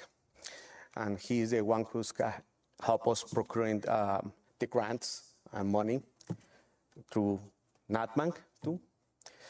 And also we've been focusing on creating an impact, economic impact to the cities. Last week, the mayor of Maldonado was a witness for a small city of Douglas. We did the first tournament of Mexico, USA. I had the pleasure of sharing with you, all of you, that the three only hotels the city of Douglas currently have, the three of them, they were sold out. We had to reach our neighborhood of Bisbee and Sierra Vista to get some lodging for those people that attended. We have people coming from Las Vegas, El Paso, and as well as California, and obviously from Maricopa, from Phoenix. So what I'm promoting here is sports tourism. That's something that probably you, Councilman Melendez, will understand because Marco is a big champion of promoting sports tourism. What we did there is we did the WBC, which I have the pleasure of representing the World Boxing Council in this region, in Arizona, New Mexico, part of Nevada. And as well, we are looking on doing other sports like soccer and baseball. I know that Jorge Maldonado already is doing that, and golf. You mentioned golf here. We put in a golf tournament to the city of Douglas that can be replicated here. Bring those heroes or champs, that can attract, I say, people to come and visit. The goal is to position the city of Nogales, as a center of entertainment too, nationally. We have done that very well. Let me share a little bit my background too. I'm associated to sports because my father-in-law is the president of the Olympic Committee in Mexico, so I have access to the industry, Marco has visited the offices too. I'll make sure Marco, because so through sports tourism, what I realized in Phoenix, it was a decade of not having boxing. So I did the first professional boxing match, Julio Cesar Chavez Jr. And what I came on that is I noticed all the potential, people lodging, spending money, going to restaurants, Not only that,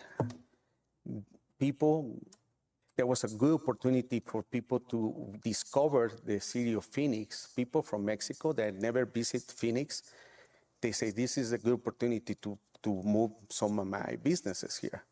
You know, just by coming for an attraction, they discover something that they could expand their businesses. So through sports, you can do, you know, most of the owners of the sports, they are businessmen. The sports are just a hobby, you know, the emotion, the passion. So those people, you give them the opportunity to come and see the opportunity in these towns, they will open the businesses. But we need to introduce them, you know. And I hate to say your son, because Marco is a good champ, you know, on promoting, you know, attracting business, because he recognized the opportunity of relationships. If you had the relationship in Mexico, you can attract businesses, you know.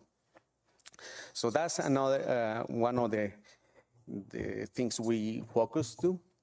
The other thing that I had, like I mentioned, you know, opening the first macro factory in Phoenix. We working right now in the city of Nogales to have the second, with the collaboration of Agua Prieta, take the benefits of the both borders, you know, the collection, the feedstock, you know, and here we're gonna manufacture the final products. We're gonna focus on making products like sports items to the clubs. The Club Pumas, maybe many of you know the Club Pumas in Mexico is a professional soccer. They already asked us to do their mascot, you know, on recycled products. Also, I had a pleasure to bring in a couple months ago, big company that they manufacture products for Walmart. They're already selling recycled products to Walmart. So they are partnering with us, and they're interested in coming to Nogales. They arranged the meeting with Mayor Maldonado, and they were open, and they said, yeah, the next focus is to grow, obviously, to the U.S., to get into the U.S. market. So the goal here is to get the work, to get the grant from NatBank, the CAP, the Community Assistance Program they have. It's up to $750,000. Work with NatBank to do, you know, to open, you know, to have the city of Nogales to be the recipient of the grant.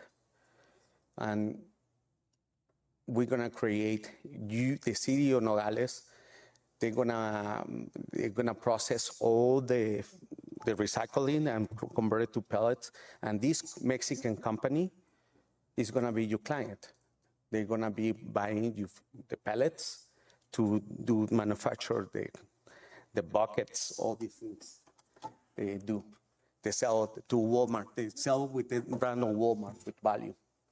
So that's what I'm proposing, you know, for the city of Nogales, to form a partnership with you and bring not only sports tourism, bring manufacture, recycling, something that we already did. We have the proof of concept, let's put it that way, and as well all the areas.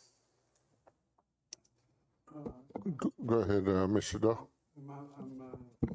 Those pallets that are being manufactured, how does it affect Nogales, or where does it come from, or what's the gain?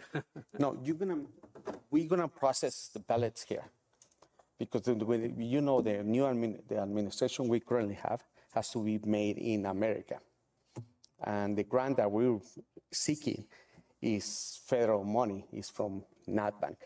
So it has to be processed and manufactured here. We're gonna shred it here, make it pellets, and then when we pelletize, we're gonna sell it to our client that he's interested in bringing the company here. They sell to Walmart. Let me just introduce.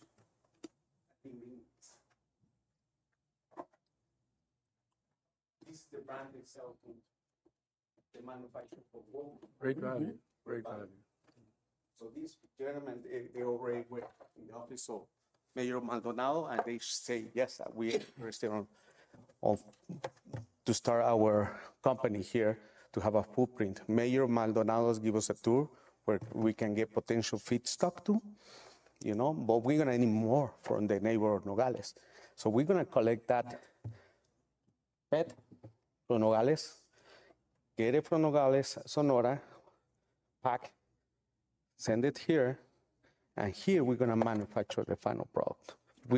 The city of Nogales, Arizona is gonna do the pellets and gonna sell it. You have already a client that's gonna do these kind of products. Would it create some jobs here? It will create some jobs, indirect jobs, because this company is gonna have employees too. The city of Nogales is gonna create jobs to make the pellets, and also the transportation.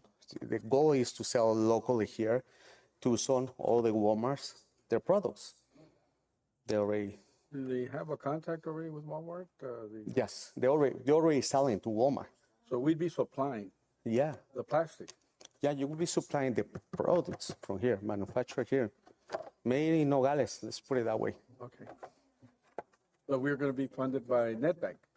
Yes, and we're currently working with, like I said, with Calixto Mateos. He's a former CEO.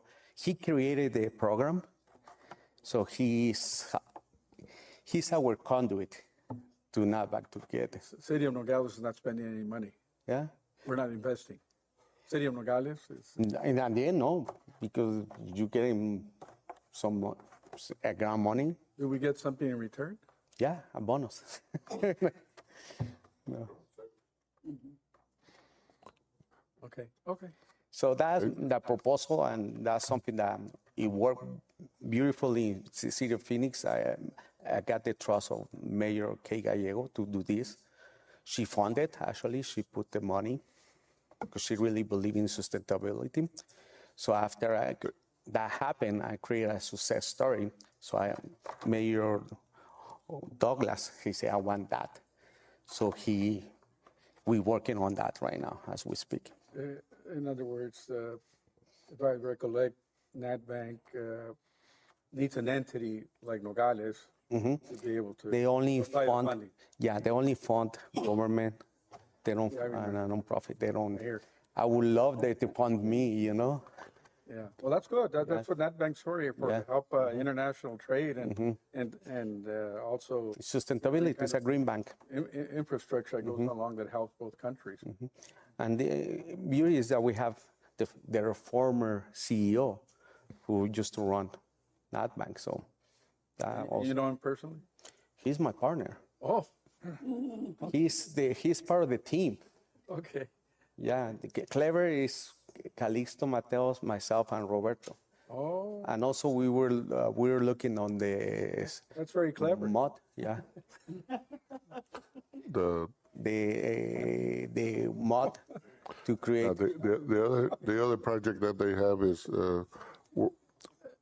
using at the water treatment plant. If you can change move the. Using at the water treatment the what do you call it? Lost its name. Not the other one. That's my partner's. The water treatment plant plans to put a dryer already for the sludge. So the sludge and his partner Roberto from Mexico, from Querétaro, and Mateo have also funds to help with the sludge. The sludge, once it's gonna get dried, they could use it, mixing it with other elements, mix it to make a very inexpensive cement or gravel. And that would help the city to advance in our paving, advance in sidewalks, and then we have the county that we could sell it to also, and make and that's something that they're also working on to use the sludge from the IBWC plant to create that very inexpensive cement or gravel. Yes, sir. So my experience with Mr. Light there at the IBWC, in the past, he'd have to pay to get rid of that sludge. Yes. Have it transported, almost like contaminated material, in a sense. You have to pay extra to go and drop it off somewhere up north. And so now he's involved. He's going to be involved because Yes, so that would save him that cost. And at the same time, that bank is helping IBWC because they have a certain commitment to the International Water Boundary Commission. Yeah, today we have a conference call with Calixto to reach Chad. What's his last name? McIntosh. The new commissioner for IBWC. That they already know each other. They worked before in the past. Okay, so this has been in the planning here for a while. Oh yeah, this is We have a role to be able to play. We're going to make some money and create some jobs here locally. Yes. And obviously, the thing is that, city manager would work out a deal with Clever on, I say, what their cost is that would be easily absorbed by the infrastructure or the grants that we would get from NetBank and the business that we would bring, plus now the offers of bringing in even sports events. All those combined would easily write off whatever they're going to sell. Or let me share something else. Yes, sir. From last Saturday, the event. Suddenly I got a call, hey, can you get me a room? I said, what are you talking about? Oh, because all the hotels are sold out. Not only that, I went for dinner, and the lady of the restaurant, they closed at 5 o'clock. It's Taco, I don't know, you Steven knows the place, Taco something, right by the entrance of the border. In Douglas. Because you're in that area, In Douglas, right? In Douglas, yes. But let me share to you this. They close at 5. We didn't know the time. We went at 8 o'clock, and they were still open. And I talked to the lady. He said, we usually close at 5, but we full people, and they run out of food.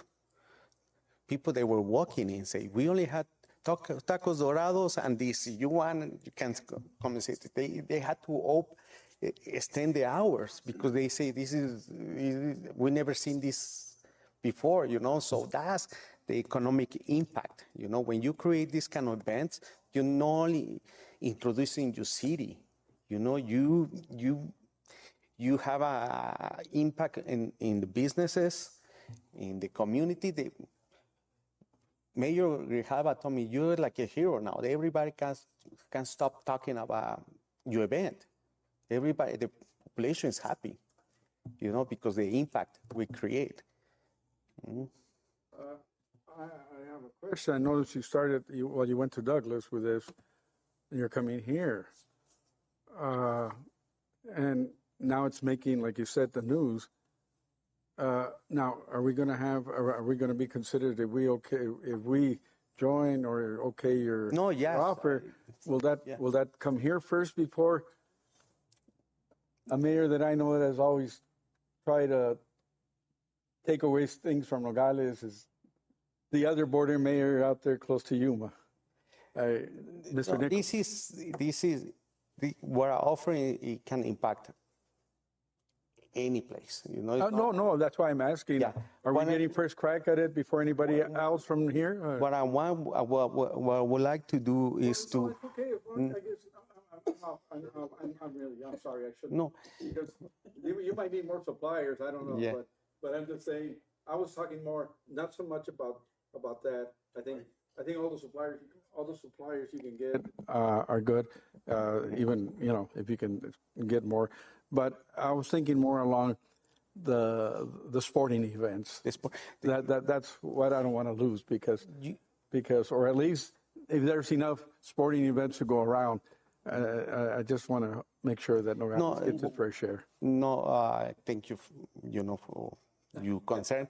No, we can create a signature event, so people, the goal is to create, of course, one here too, that people can mentally, if we do the first one successfully,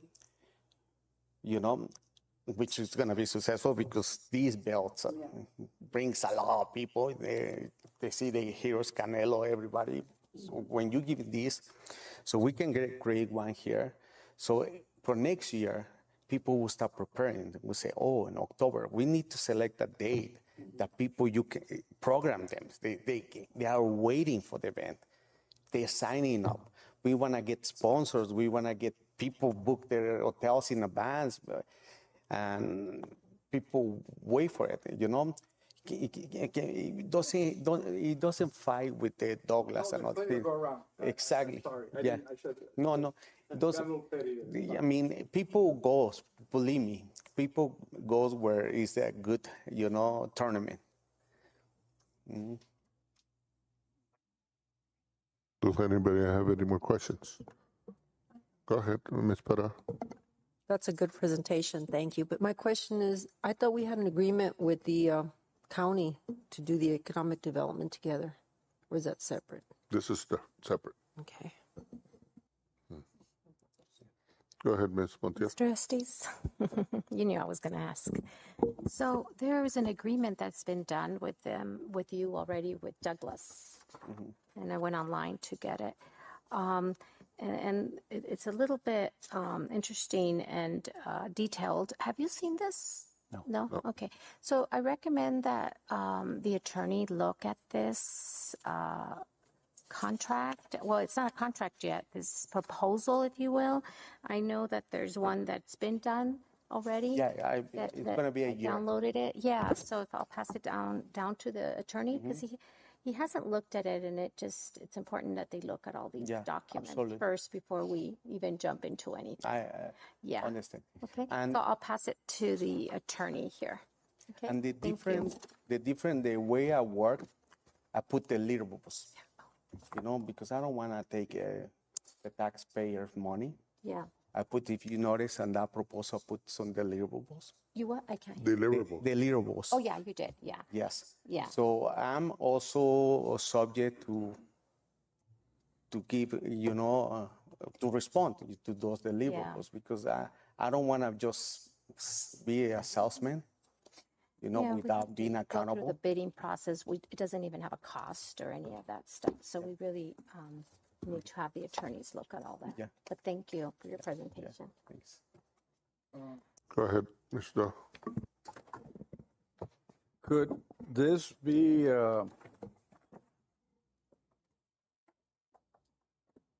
approved if it's approved by our attorney? Could it be approved tonight if it's approved by you in a future date? There's no formal agreement, and I would have to look to see if there is a RFP procurement process. I don't know what Douglas went through, but typically when you enter into a service agreement with a private entity, you typically go through an RFP process to take in proposals and stuff. I would just want to make sure that we're... And we could discuss this the next meeting? Not on Friday, no. No. No, not this. No. The next regular meeting. No, I don't want. Sorry. I don't want to put this. I got things to do Friday. I was trying to be clever. Yes. Okay. Just, I mean, I don't want to discourage Mr. Verduzco and thinking that we're not interested or something. Yeah, no, there shouldn't be a problem with me looking into this and having more information. Right. For And the if next you meeting. need any information, and if I did go through the process of RFP, so to be honest, and I'm not afraid of competition, I'm proud to say that I beat nationwide proposals to the city. I got the highest grade. So I know my record speaks more by itself, my deliverables, than me just selling. So that's... No. This is a World Boxing Council. I'm proud. It's a wrestling belt. Pásaselo para que lo vean. ¿no? I'm proud to say that I'm also representative from So, and that's what we give to the kids. This is his letter where it's oficial. The medals, we give some medals. So there's no loser because we want to keep the community. It's a community there. Yeah.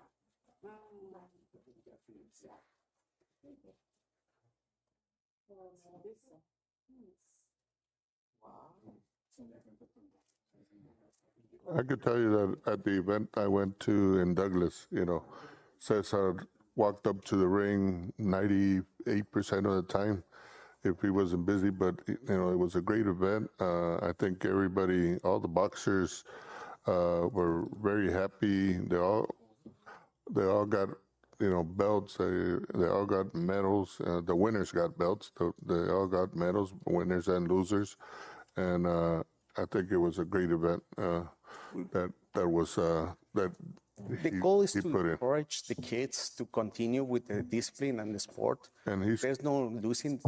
There's always second chance. That was a amateur event, and he's got the know-hows how to even get a professional fights. He's very well known. He's got good contact with Mr. Sullivan, which is the WBC president, and then he's got good contacts with FIFA, which is a very good friend of him, which is soccer. So I think that's another thing that we could bring into the city and stuff like that. It's opportunities, I think. Okay, so says that we'll get the legal to see the paperwork and all that, and hopefully we'll put it for the May meeting. yes, if you could just forward me his contact information and stuff, and I'll get on that, and I'll reach out as well to Dennis Fitzgibbons. He's the city attorney for Douglas, and I'm sure he's reviewed all that, so no need to recreate the wheel, and I've got a good relationship with him, and I'll get some additional information. No, thank you. Muchas gracias, César. Thank you all. Thank you. Oh, no, thank you. I mean, I really like you're in my radar. You're in the radar, and I'm gonna be honest. And the board, if we can do something that can impact the communities, why not? And on those pallets that he was talking for the recycling thing, he's already talked to the Mexican entities, Nogales, Sonora, Caborca, Magdalena, Hermosillo. Well,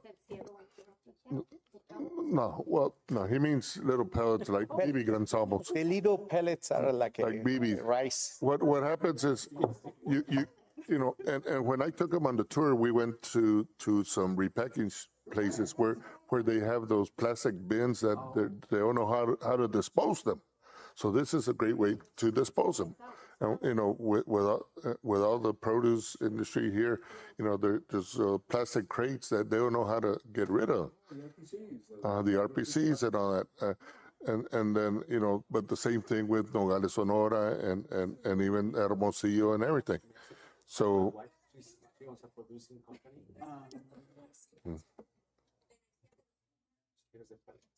This is it's plastic, so we make it. That's my hand. Okay. So you could say it's the raw material to build whatever they're going to build here. How many of you know Lionel Messi? The what? Lionel Messi. Oh, come on, of course. The soccer player. He's my ambassador. No. I was frustrated when I did the city of Phoenix, the first recycling plant.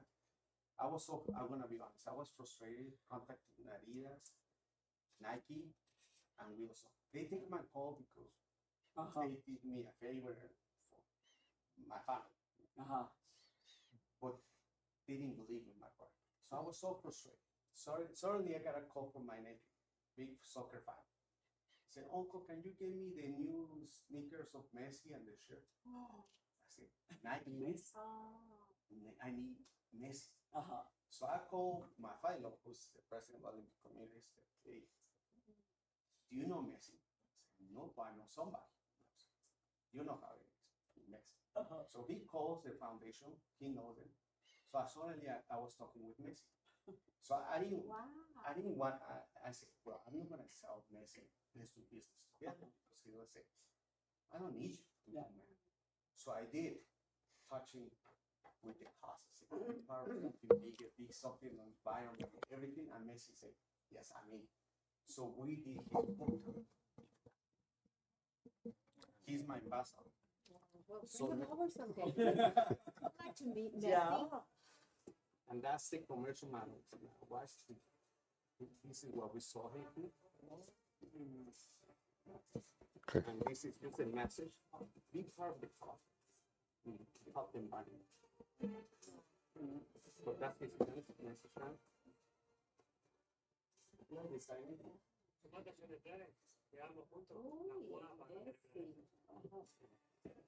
And I brought the food kit. You saw them. Wow, that's nice. Thank you.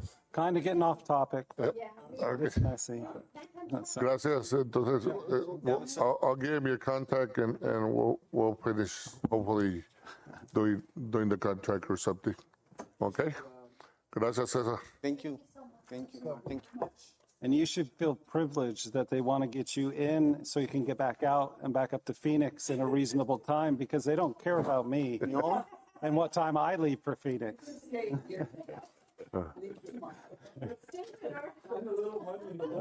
I do.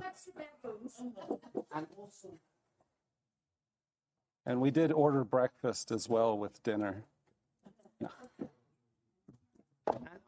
And also,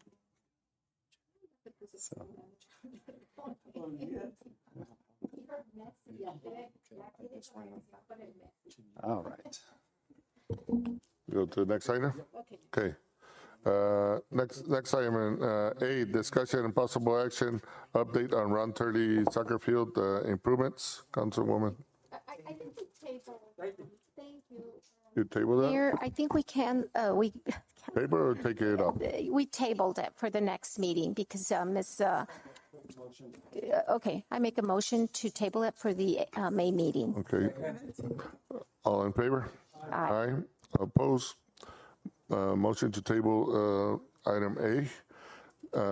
Go to item B, discussion possible action to clarify the city vehicle use policy regarding the use of city-owned vehicles by public officers and employees. This includes vehicles assigned for 24 hours use limited to official city business, authorized travel to and from residents and primary place of work, and restriction on the outside the United States, including the travel to Mexico. Ms. Parada? Thank you, Mayor. I placed the vehicle policy on the agenda just to ensure that the policy is being followed, as we approved the revised version on March 5th of 2025. There are forms that need to be completed and submitted before and after the use of vehicles, and all city vehicles are to be used for official business only.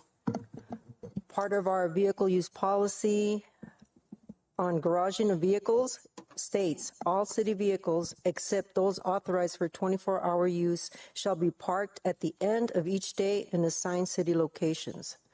No city vehicles except those authorized for 24-hour use are to be taken home at the end of the workday. And number 11, the out-of-state travel, out-of-country travel. No city-owned vehicles shall be used for travel outside the state of Arizona without the advance written permission of the city manager. And all city vehicles authorized to travel into Mexico shall have separate Mexico auto insurance coverage. That's the reason I brought this up, just to make sure that we are following the policies. Thank you. Mr. Doyle? So these policies are in place already? Yes, they are. See? They've been in place, well, they were revised in March 5th of 2025. So what's the purpose of this, Councilwoman? Just so we can make sure that we're following policy, Mr. Doyle. Okay, I mean, it's nothing new then. Okay. And at the end of it, I'll recall the item, but it does say that the city manager has the last final word, correct? Correct. And that was what happened when I used the vehicle. Okay, so we're all good? I got no problem. We're good? All right. So next item, discussion and possible action, replacing Councilwoman Ana Pará with Mayor Jorge Maldonado as a City Council representative for the Nogales Port Authority Board. Mr. Doyle? Yes, the reason I placed this, Mayor, and it's nothing against what Councilwoman Parada is doing. It's again, for me, it's the perspective that I want to place this on the agenda is, again, because the position, the title, not yourself, Mayor Maldonado, but the title of mayor is demeaned by taking authority or from the image. We work a lot with Mexico and international, and we know the culture that exists. Over there, they respect the mayor. Whenever they come and do something, they don't want a councilman to represent if the mayor can handle that.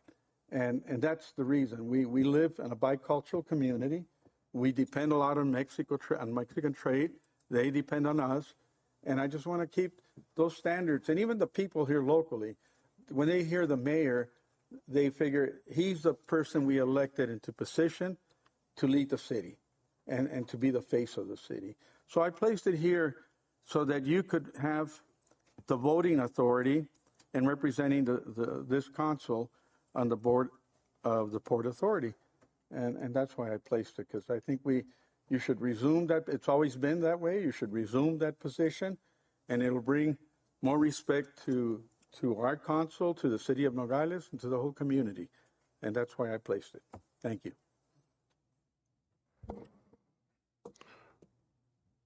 Go ahead, Vice Mayor. Just a correction. We need a motion first? No. If we're going to discussion? Okay, go ahead. Just to clarify, I think that position is a non-voting position, right? It's not a voting position. And I remember in the past administration, we had a councilman appointed to that position. When Mayor Maldonado came in, it was the first time that the mayor was in that position. I don't know if Mr. Doyle was a representative of the city at the time when you were mayor, but I know that the past administration, they had a councilman sitting in that on that body. And the other thing is, this is an election year, and we're a few months away from electing it's a possibility that there's going to be 4 new people on this dais, and I would like to give them the opportunity to select a member of the board to serve on that position.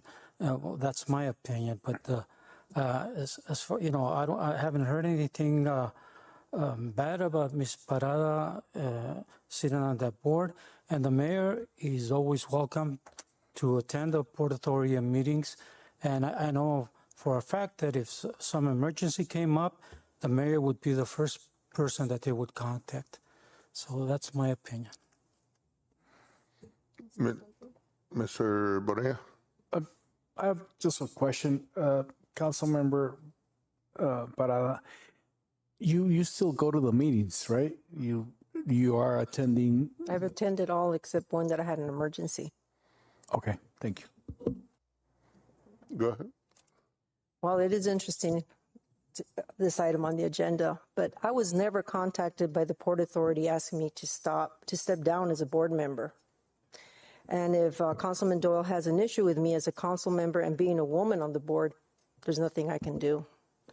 But I'm more than qualified to represent the city of Nogales, and I want to continue as a board member with the Port Authority. Go ahead, Mr. Doyle. Mayor, I don't believe I brought the woman issue into play at all. And all I said was that the mayor's image is vital in cross-trade and relationships with Mexico. The Port Authority has most of their business they do trying to improve cross trade and working in relationships with Mexico.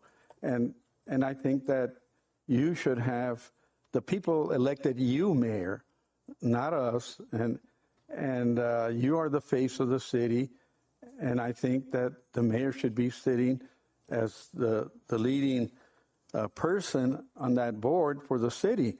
In other words, that's the way it's in Mexico. It's not something that I invented. It's not something. I'm just trying to make sure that we have. And again, I'm not talking about the qualifications of Councilwoman Parada or any other one of us. She can still continue to go to the meetings. We're all welcome to the meetings.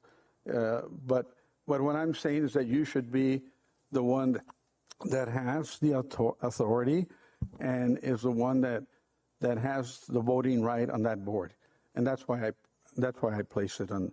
Nothing else to do with anything else. It's about defending the mayor position that the people of this community have elected to represent them.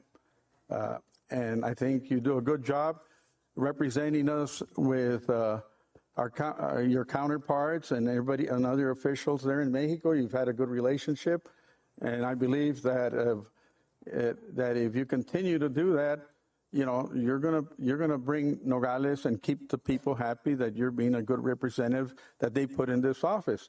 And so I'm just defending the mayor's right to be what the people expect him to be, including people that come to visit other authority representatives, whether they be business people, governors, or mayors from other places. You should have the respect of this council, and this council shouldn't demean that position. That's it. Thank you. Mayor, I have a comment. Go ahead. No, that's okay. Go ahead. When we voted for Councilmember Parada, we made it a point for her to be the first female member on the Port Authority. What was explained by Mr. Josh Rubin was that when it was needed for special occasions, that the mayor was going to do that event, you know, on special occasions.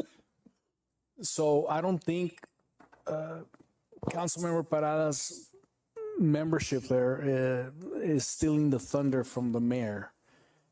If anything, I still stand true to Councilmember Parada being there as the first female, and as Mr. Bojorquez pointed out, I think if there's a new council members are coming in, they should have the ability or the opportunity to vote in whoever they feel is the right person. But for now, that's why I asked Councilmember Parada if she was attending the meetings. She said yes.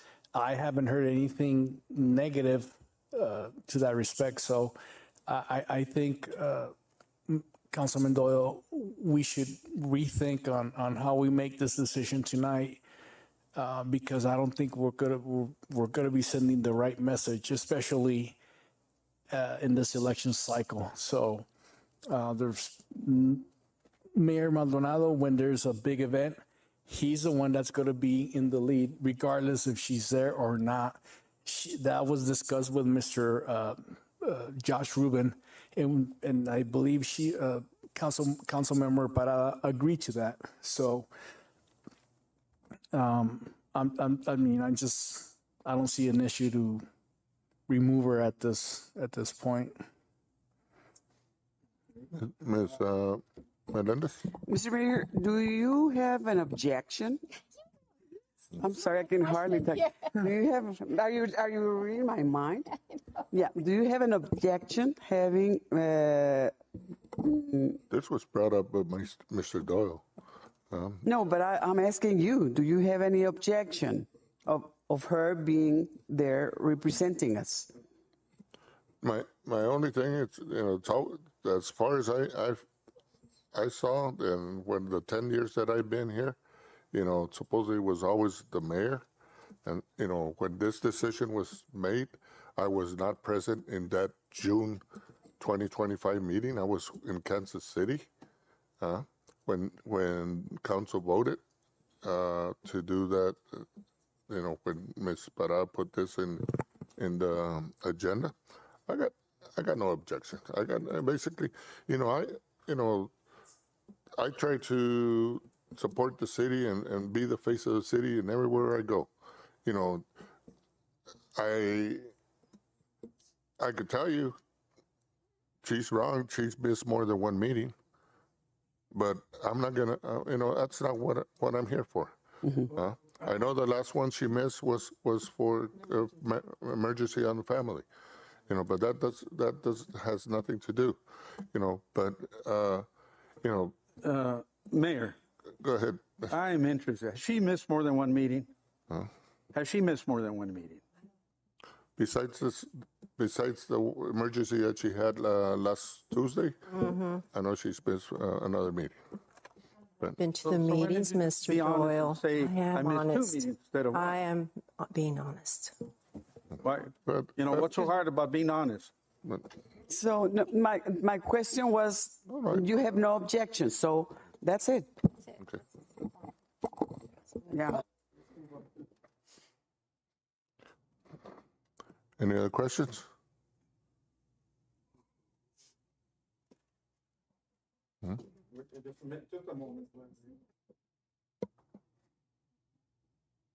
Considering that, okay, Mayor, the reason I placed it again is to defend the position or title of mayor. It's not personal, it's not, but again, I get a little bothered when somebody says one thing and it isn't so. I never cared for people that stretch the truth. But anyway, out of considering that you have no objection and that you carry yourself very well for the city of Nogales, make us proud, and you always show that you are the leader, you are the elected official, and you are the mayor. I'm going to, since there was no second on this or anything, I'm going to go ahead and take it off, pull it out of the agenda. Thank you, Mr. And end it there. Thank you. Okay, now we go to item D, Mr. Doyle. We have another one? Do I need to read it before?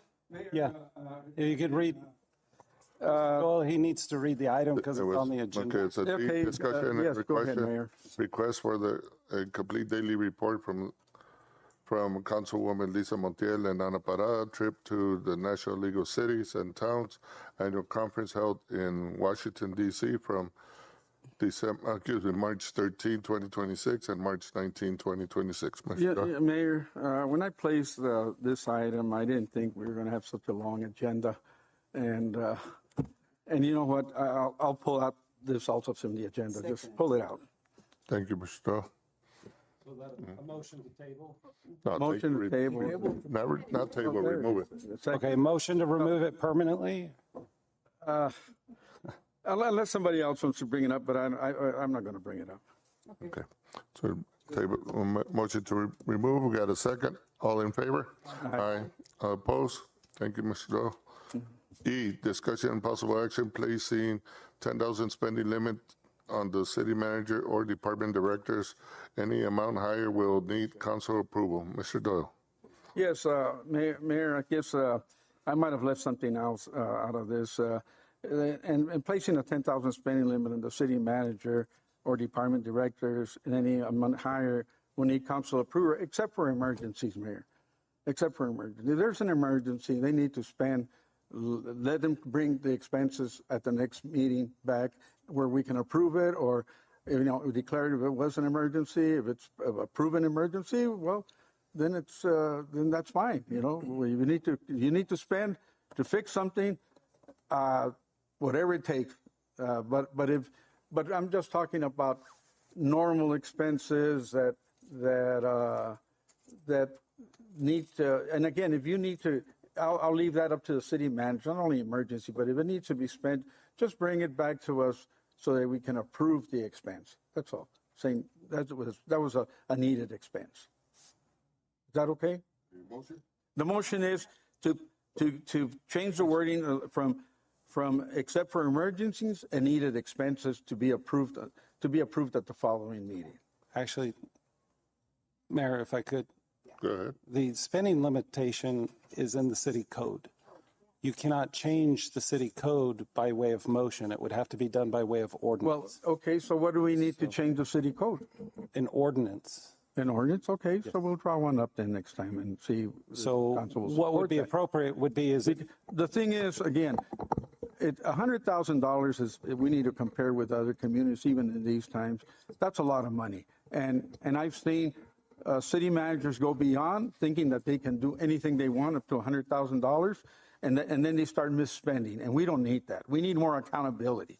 We need transparency and accountability, and that's what this is about. So we'll draw the ordinance on the following one.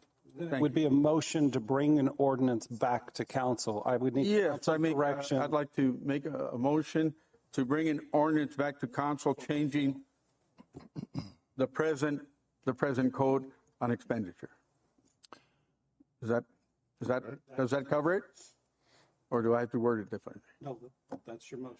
Okay, that's my motion. Do I have a second? Second. Just a me, right? Mr. Mayor? Just to bring it back. Yes, sir.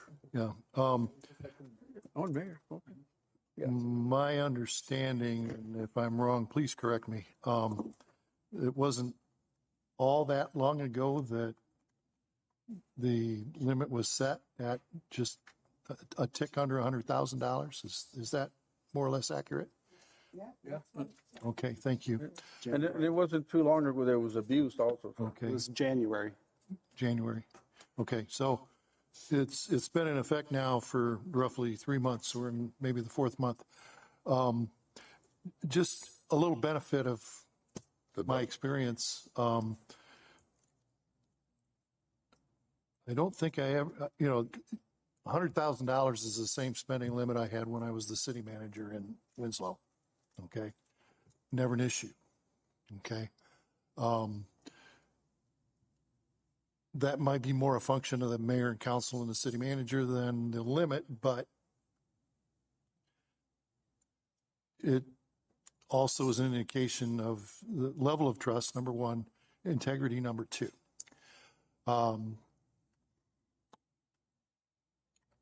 One of the things that limit was extended to that degree for is the fact that, when I started out in this business in the 1980s, $10,000 was a lot of money. $10,000 is peanuts. Okay, you see some of the bills that come in for particularly equipment repairs and that sort of thing.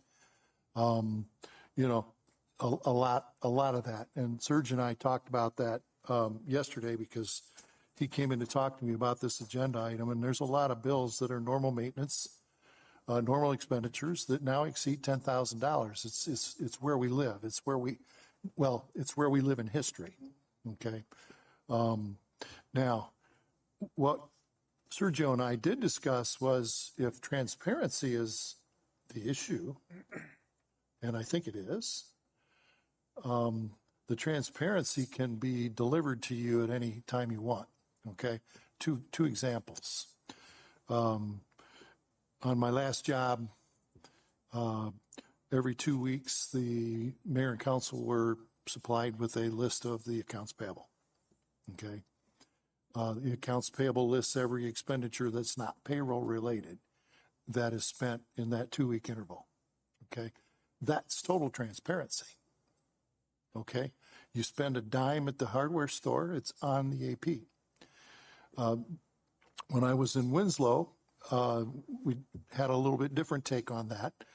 Council was given the check register monthly. Okay. The check register would register every check that was written by the city during that period of time. Again, total transparency.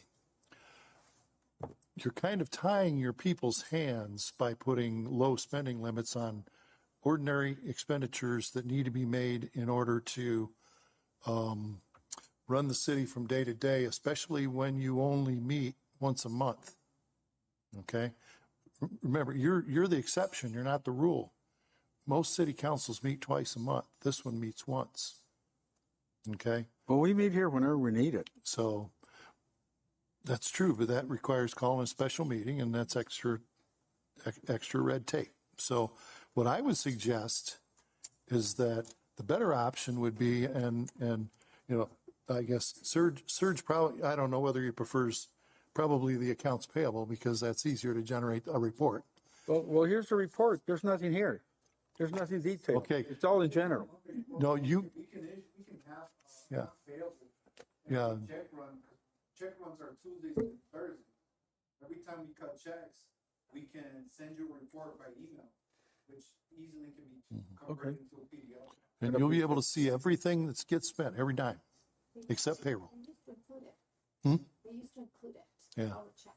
Well, and that's the more common, I mean, for cities that I've been. There was a rumor going around here. Yes, it was a rumor. It was nothing established here and wasn't reported. That a certain employee all of a sudden got a double their whatever they were making. They paid him twice more. Now some said it was just a raise, but I want to know why the city manager can give raises to whoever he wants without passing it through the council. And those are the things that we need to bring screen in on and bring accountability, because nobody should be getting raises without this council's approval. That's the fact. And so that's another thing you need to look at. That's why we need to be transparent and accountable.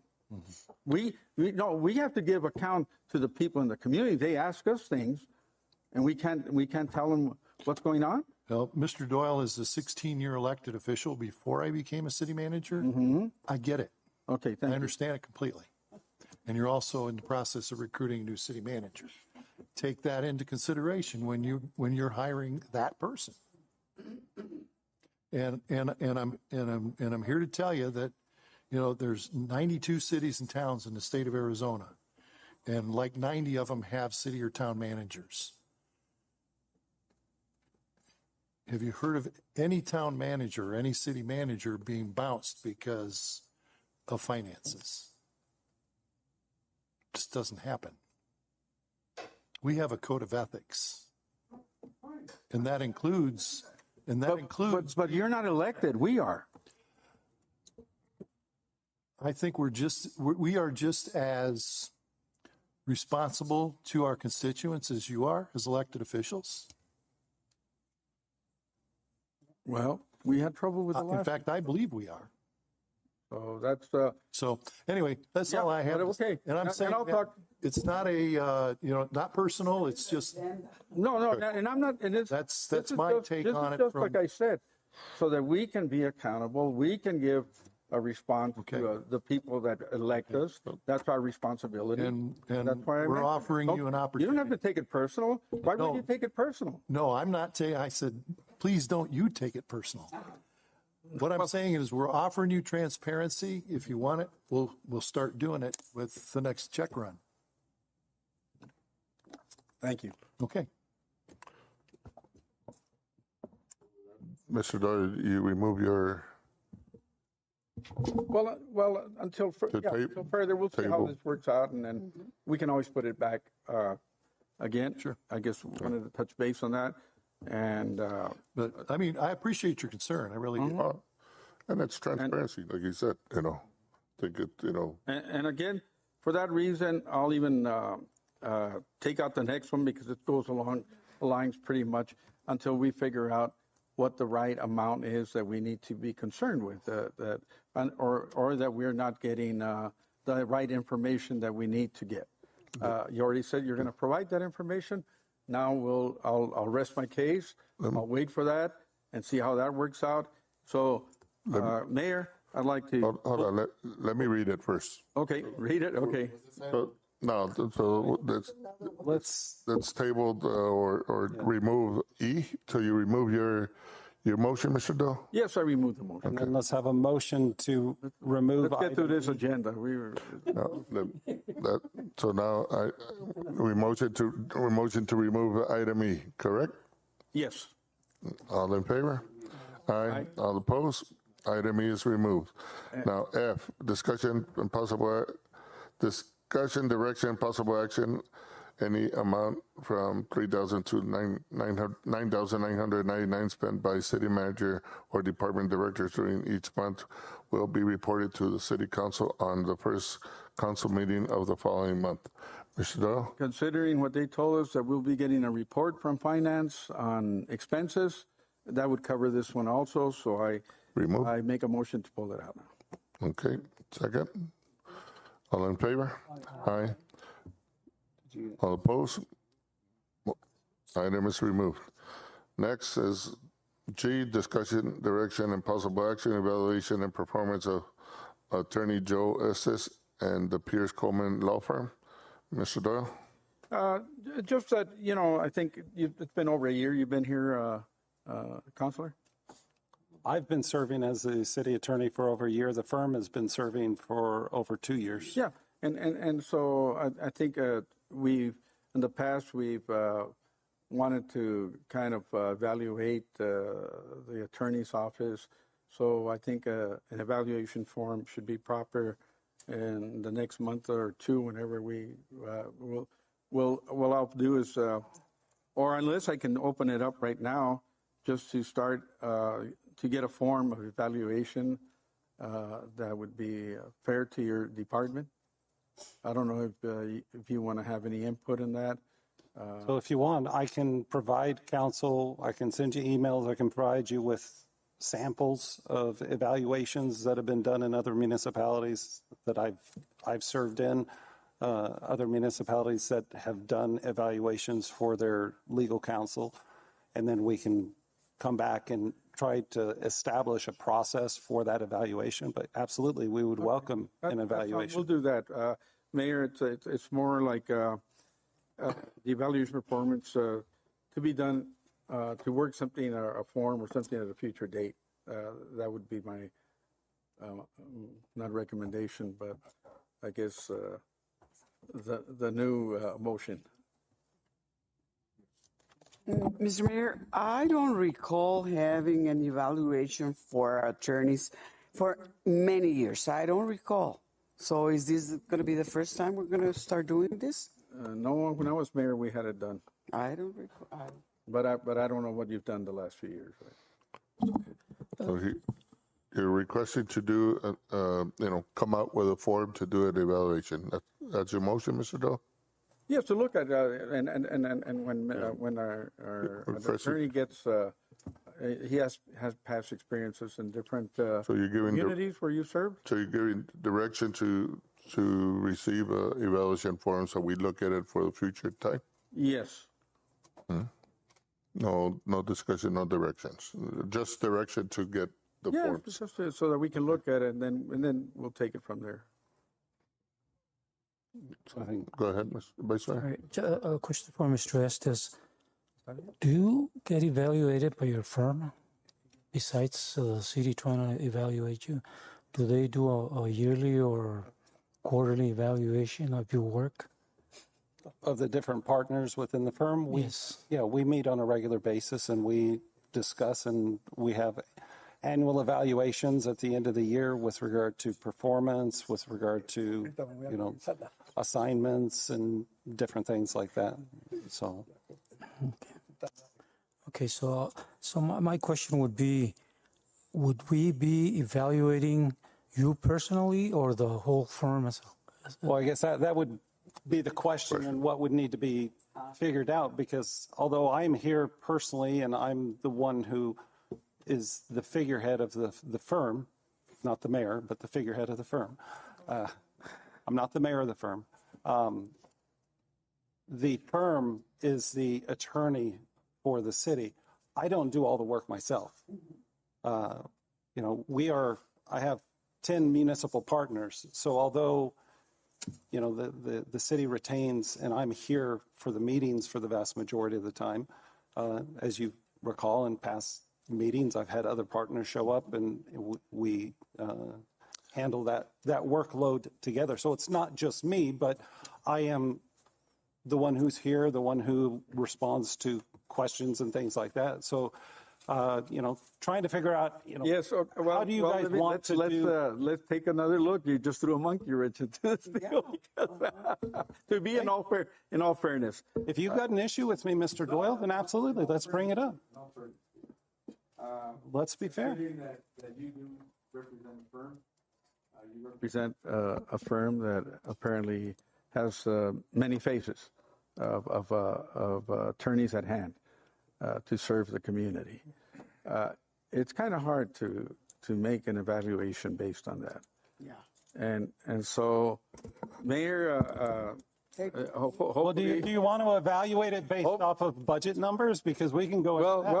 No, but this is something that we're trying to get, and before we weren't getting any reports from your office and stuff, but now I have been getting them through my emails, and I appreciate that. Absolutely. And I had placed even that item on there, which I'll probably pull out because you're starting to follow the lead, I guess, of what's it. I still want to point out, just real quick, that the year prior to our firm taking over, the city attorney's office expended $755,000.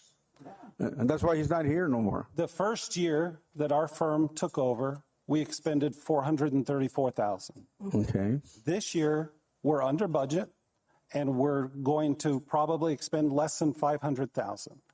We're still providing a greater service with 10 attorneys for over $250,000 less. I think that's something that's important to point out, and there is transparency in what our firm bills out and charges and everything. Our invoices that come into the city are very transparent with regard to what the services we're providing. And I can tell you that I greatly appreciate working for the city of Nogales. If I didn't, I wouldn't make all the effort to come down here. And I even accepted your direction to be acting city manager over my own objections. I love coming down to Nogales. I love working for the city. And again, I don't have a problem with being evaluated or having those discussions with council. But again, it's not just me. It is a group effort. And we love and we enjoy providing the service to the community of Nogales. Right. Okay. And duly noted. So we're gonna pull that one out, Mayor. And again, well, we got another one. Well, I'll just make mention. Let me read it, and then you just take it out. H, discussion, direction, and possible action on requesting a report from the city attorney on the last 6 months, such as notice of claims, lawsuits, and other permitted legal information. And again, Mayor, thank you for reading that. And again, the attorney has started sending us reports that pretty much cover that. Seeing that, just keep the reports coming in, and we're all good. Pull that out of the schedule, and let's get ready to go home in the next 15 minutes. We update those on a monthly basis, so you'll be getting those on a at the end. Oh, well, thank you, because that affects the next one too, Mayor. So do we need to make so pull this out of the? So the motion is to pull H and I. Do I have a second? H and I. Yeah, second it. Okay, Mayor, we've discussed it already. I want to pull that this motion out of the agenda. But we're missing. No, we have another one. G, H, and I, huh? Yes. What are we missing? G, H, and I. Well, Motion to pull G, H, and I. So I got to read out. Mr. Mayor, I just have a comment. Go ahead. Just for clarification, you don't have to pull out the item, to give direction. As long as it's not an action item, we can just say, if he's going to provide a report every 3 months or every month, that's the direction that we're giving. Yeah. So, but only I was listed for discussion and direction. The other one, but because he's giving us already the reports, then he's already headed in the right direction. Go ahead. okay. I, discussion directing the city attorney on giving city council monthly reports and updates on city legal business at the first city council meeting of every month. Mr. Doyle? Again, the attorney just agreed to be giving us those reports. So, and you did agree? I agreed last month when you brought this up. But now you're bringing them more often. I mean, now you're starting to set a trend. Well, I'm doing them, yes. when Okay, they become available. so then we're good on that, and that just wanted to make sure direction was there, and apparently it's now in effect. So seeing that we're getting these reports on a regular monthly basis, I take that out of the agenda. I pull it out. So item I again also removed. We've done J, now we go K. Discussion possible action approve early closure of City of Nogales office on Friday, April 3rd, 2026 at 12 p.m. in observance of Good Friday. Ms. Parada? Ms. Parada? Yes, sir. Item K, please. Yeah, I think it's a good idea to do the half day. Is that where we're at? Yep, yes, ma'am. At noon. Thank you. Any discussion?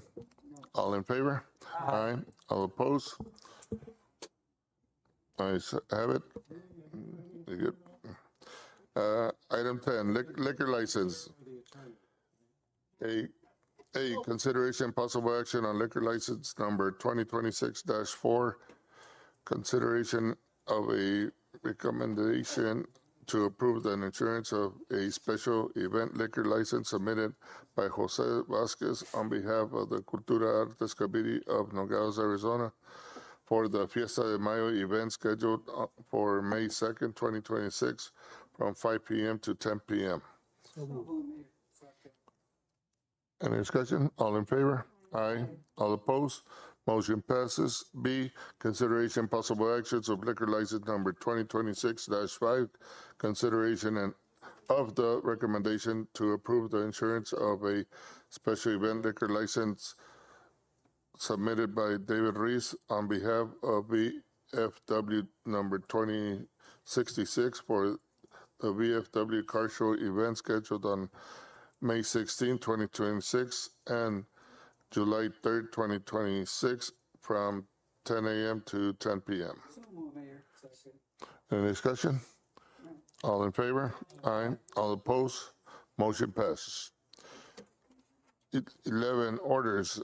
A consideration and possible action of orders number 2026-04-016, an amended order of the Council of the City of Nogales, Arizona, amending order number 2025-02-004, accepting a grant from the Arizona Department of Public Safety through local border support funds for a Nogales Police Department 24-hour operation center, a mobile data project, and support of the K-9 program, extending the grant performance period through June 30th, 2027.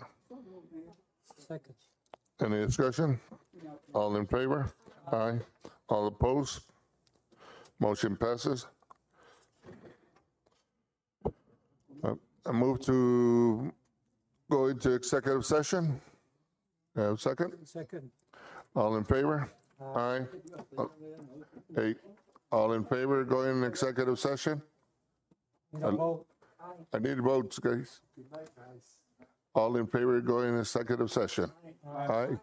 All opposed? We're moving to executive session. Thank you.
to reconvene from executive session. Second.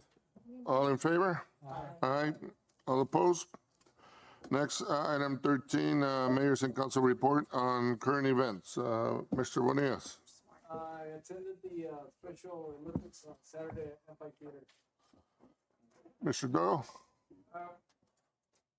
Yes, I attended, well, today I attended the Easter egg hunt, and before that, I know we had something else going, but anyway, it's great to see these events in the city. It brings the people together. Like the kids were very happy. The parents were super happy that their kids were happy, and I think they had just about as many parents as kids today. It was amazing to see that, which was, I think we're heading in the right direction. Thank you, Mayor. Ms. Melendez? Yes, we're having two concerts on the 11th and on the 12th, and it's going to be for Concierto de Solistas de Sonora at the Whitman Museum. You're all invited. I don't have the tickets here, but if you are interested, let me know. Still have tickets? The tickets are $30, and it goes to IME Becas. So it's for a good cause. Thank you.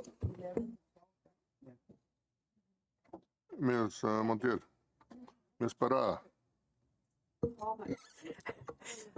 On our trip to DC, it was very successful. We got to go to visit Adelita Grijalva's office. We had a tour of the Capitol as well. And the conferences were very interesting, just networking. But it was a good trip and a good experience. Thank you. Vice Mayor? I don't have anything. Okay, I won't take it too long, but the Easter hunt I was congratulated by a lot of parents and on having more events. Period, just more events for the kids. It was a very good attendance. Thanks to OE1 for putting it out there and everybody that participated. It was a very good event. I think I was at the International State of the State with the governor in Phoenix. Talked to her a little bit more about coming down and visiting Nogales a little bit more. Basically, let's try to work on the Seagull thing. I actually have a Seagull executive session tomorrow where I'll bring up, what Nogales needs and I've been there in their meetings pretty much on a monthly basis. Basically, I attended the boxing thing in Douglas, which was, let me tell you, this guy puts a great event.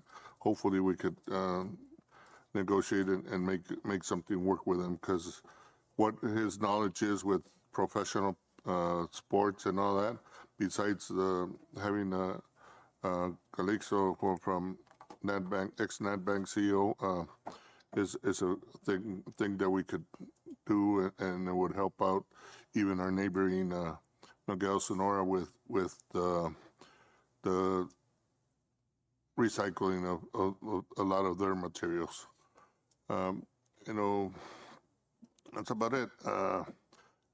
Just for those that don't know, Monday I fly out to Washington because we have Borders and Bridges Binational meetings, which has to deal with the port of entry.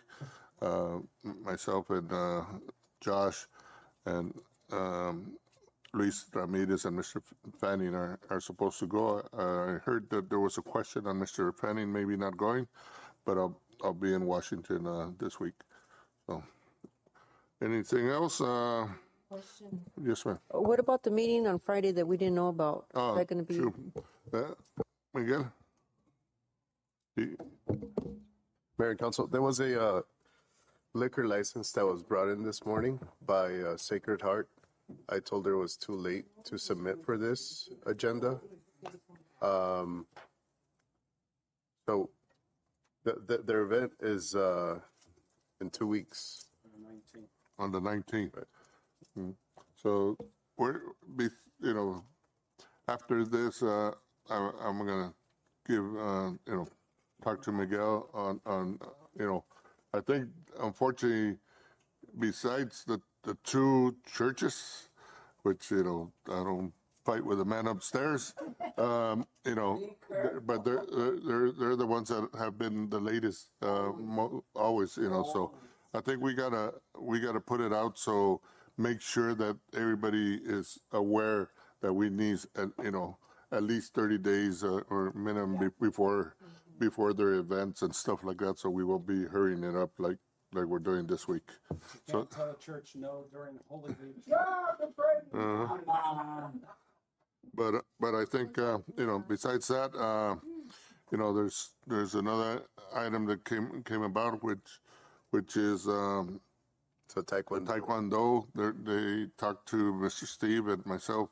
They have the Taekwondo on the 2nd also during the morning, and they basically are asking for the paramedics to be there, because if it's a box, you know, there's you know, contact and all that. They need our, okay. Yes, For any time. for Inca. Oh, for Inca, yes, Inca. For to have the paramedics be around. That's it. And then the third one with Cero Estrés. Oh yeah, and now the third one with Cero Estrés, and hopefully we get the email tomorrow. I just want to say that sometimes these meetings that come up, and if I personally don't make it to these meetings, is because I also work. And it's very difficult for me to make it sometimes. And it's not because I do not want to come, or because you need to send the cops, the cruiser, to go pick me up. You can do so. It's my law firm's right there. You know where it is. It's right there. Montiel Law Firm. Yeah, you can go. You can go there. There's a lot of attorneys there, but yeah, but it's very difficult. And I think that I just wanted to say that, Mayor, I know you're busy with your Little League schedule, but I want to let you know that it's very difficult to come up with these meetings all of a sudden. I know, in fairness to these people, they don't know. I know you've been there, but they don't know. You know, Sacred Heart doesn't know sometimes when they need to submit things. But if I happen not to be in these meetings, it's not because I don't want to. It's because I just can't make it. And sometimes Zoom is not always convenient because I'm in a meeting, or, you know, with clients or something like that. I just wanted that to be on record. It will be optional if you could tell me if you're going to be available here or remotely. I'll send you a link so you could join. It's going to be Friday at what time? At 10 a.m. Friday, 10 a.m. Friday at 10 a.m. I can make it, I'm sorry. Miguel, you might want to reach out to Judy at the Housing Authority. I think she has an emergency meeting coming up, so she might be able. She was thinking of next week, but, you know, if you can squeeze her in on Friday. I'll reach out tomorrow morning. And we just need a quorum, so we just need 4. So please don't. If you can't make it, you can't make it. So please don't. I can make it, but not to stay here all day. I know we're going to close at noon, so that's good. No, you're going to be here till 4. Oh, so you see? So you know, you can only be. So yes, just real quick, tying into that meeting, I just sent it out to council tonight. I sent you a legal memo with regard to the in-kind contribution issue. I was asked to submit that to the AG's office, but the AG's office doesn't do legal opinions for municipalities, because otherwise they would be inundated with legal opinions from municipalities. So we went ahead and I had that prepared in-house to provide council with a good explanation and detailed position to basically say, who knows? Just read it, and if you have any questions, call me. So what do we have, 2 items on the agenda? 3 and maybe housing. 3 and maybe housing. Just Okay. a quick story. Yes, sir. Okay. So it's on the record. I can make it Friday. No problem. Okay. Thank you. Neither will Lisa. Okay, so those of you who didn't get out here today missed something cool, because the Easter Bunny was here. I got to fist bump the Easter Bunny, and then I went over to the food truck to buy myself some lunch, and there was a gentleman in clerical garb walking around. and he came over to the same food truck that I was at, and I just looked at him, and because his vestments were not what I'm used to at St. Patrick's, okay? And so I said, "So, are you a real priest?" And he goes, "Yes, I am." Oh, well, he was nice about it. Okay. Yeah, it wasn't bad. That's it? Okay, with that said, any future agenda items? Nope. Move to adjourn this meeting. All right, all in favor? Aye. Meeting adjourned. Thank you. Okay, I'm gonna dump this garbage and go home.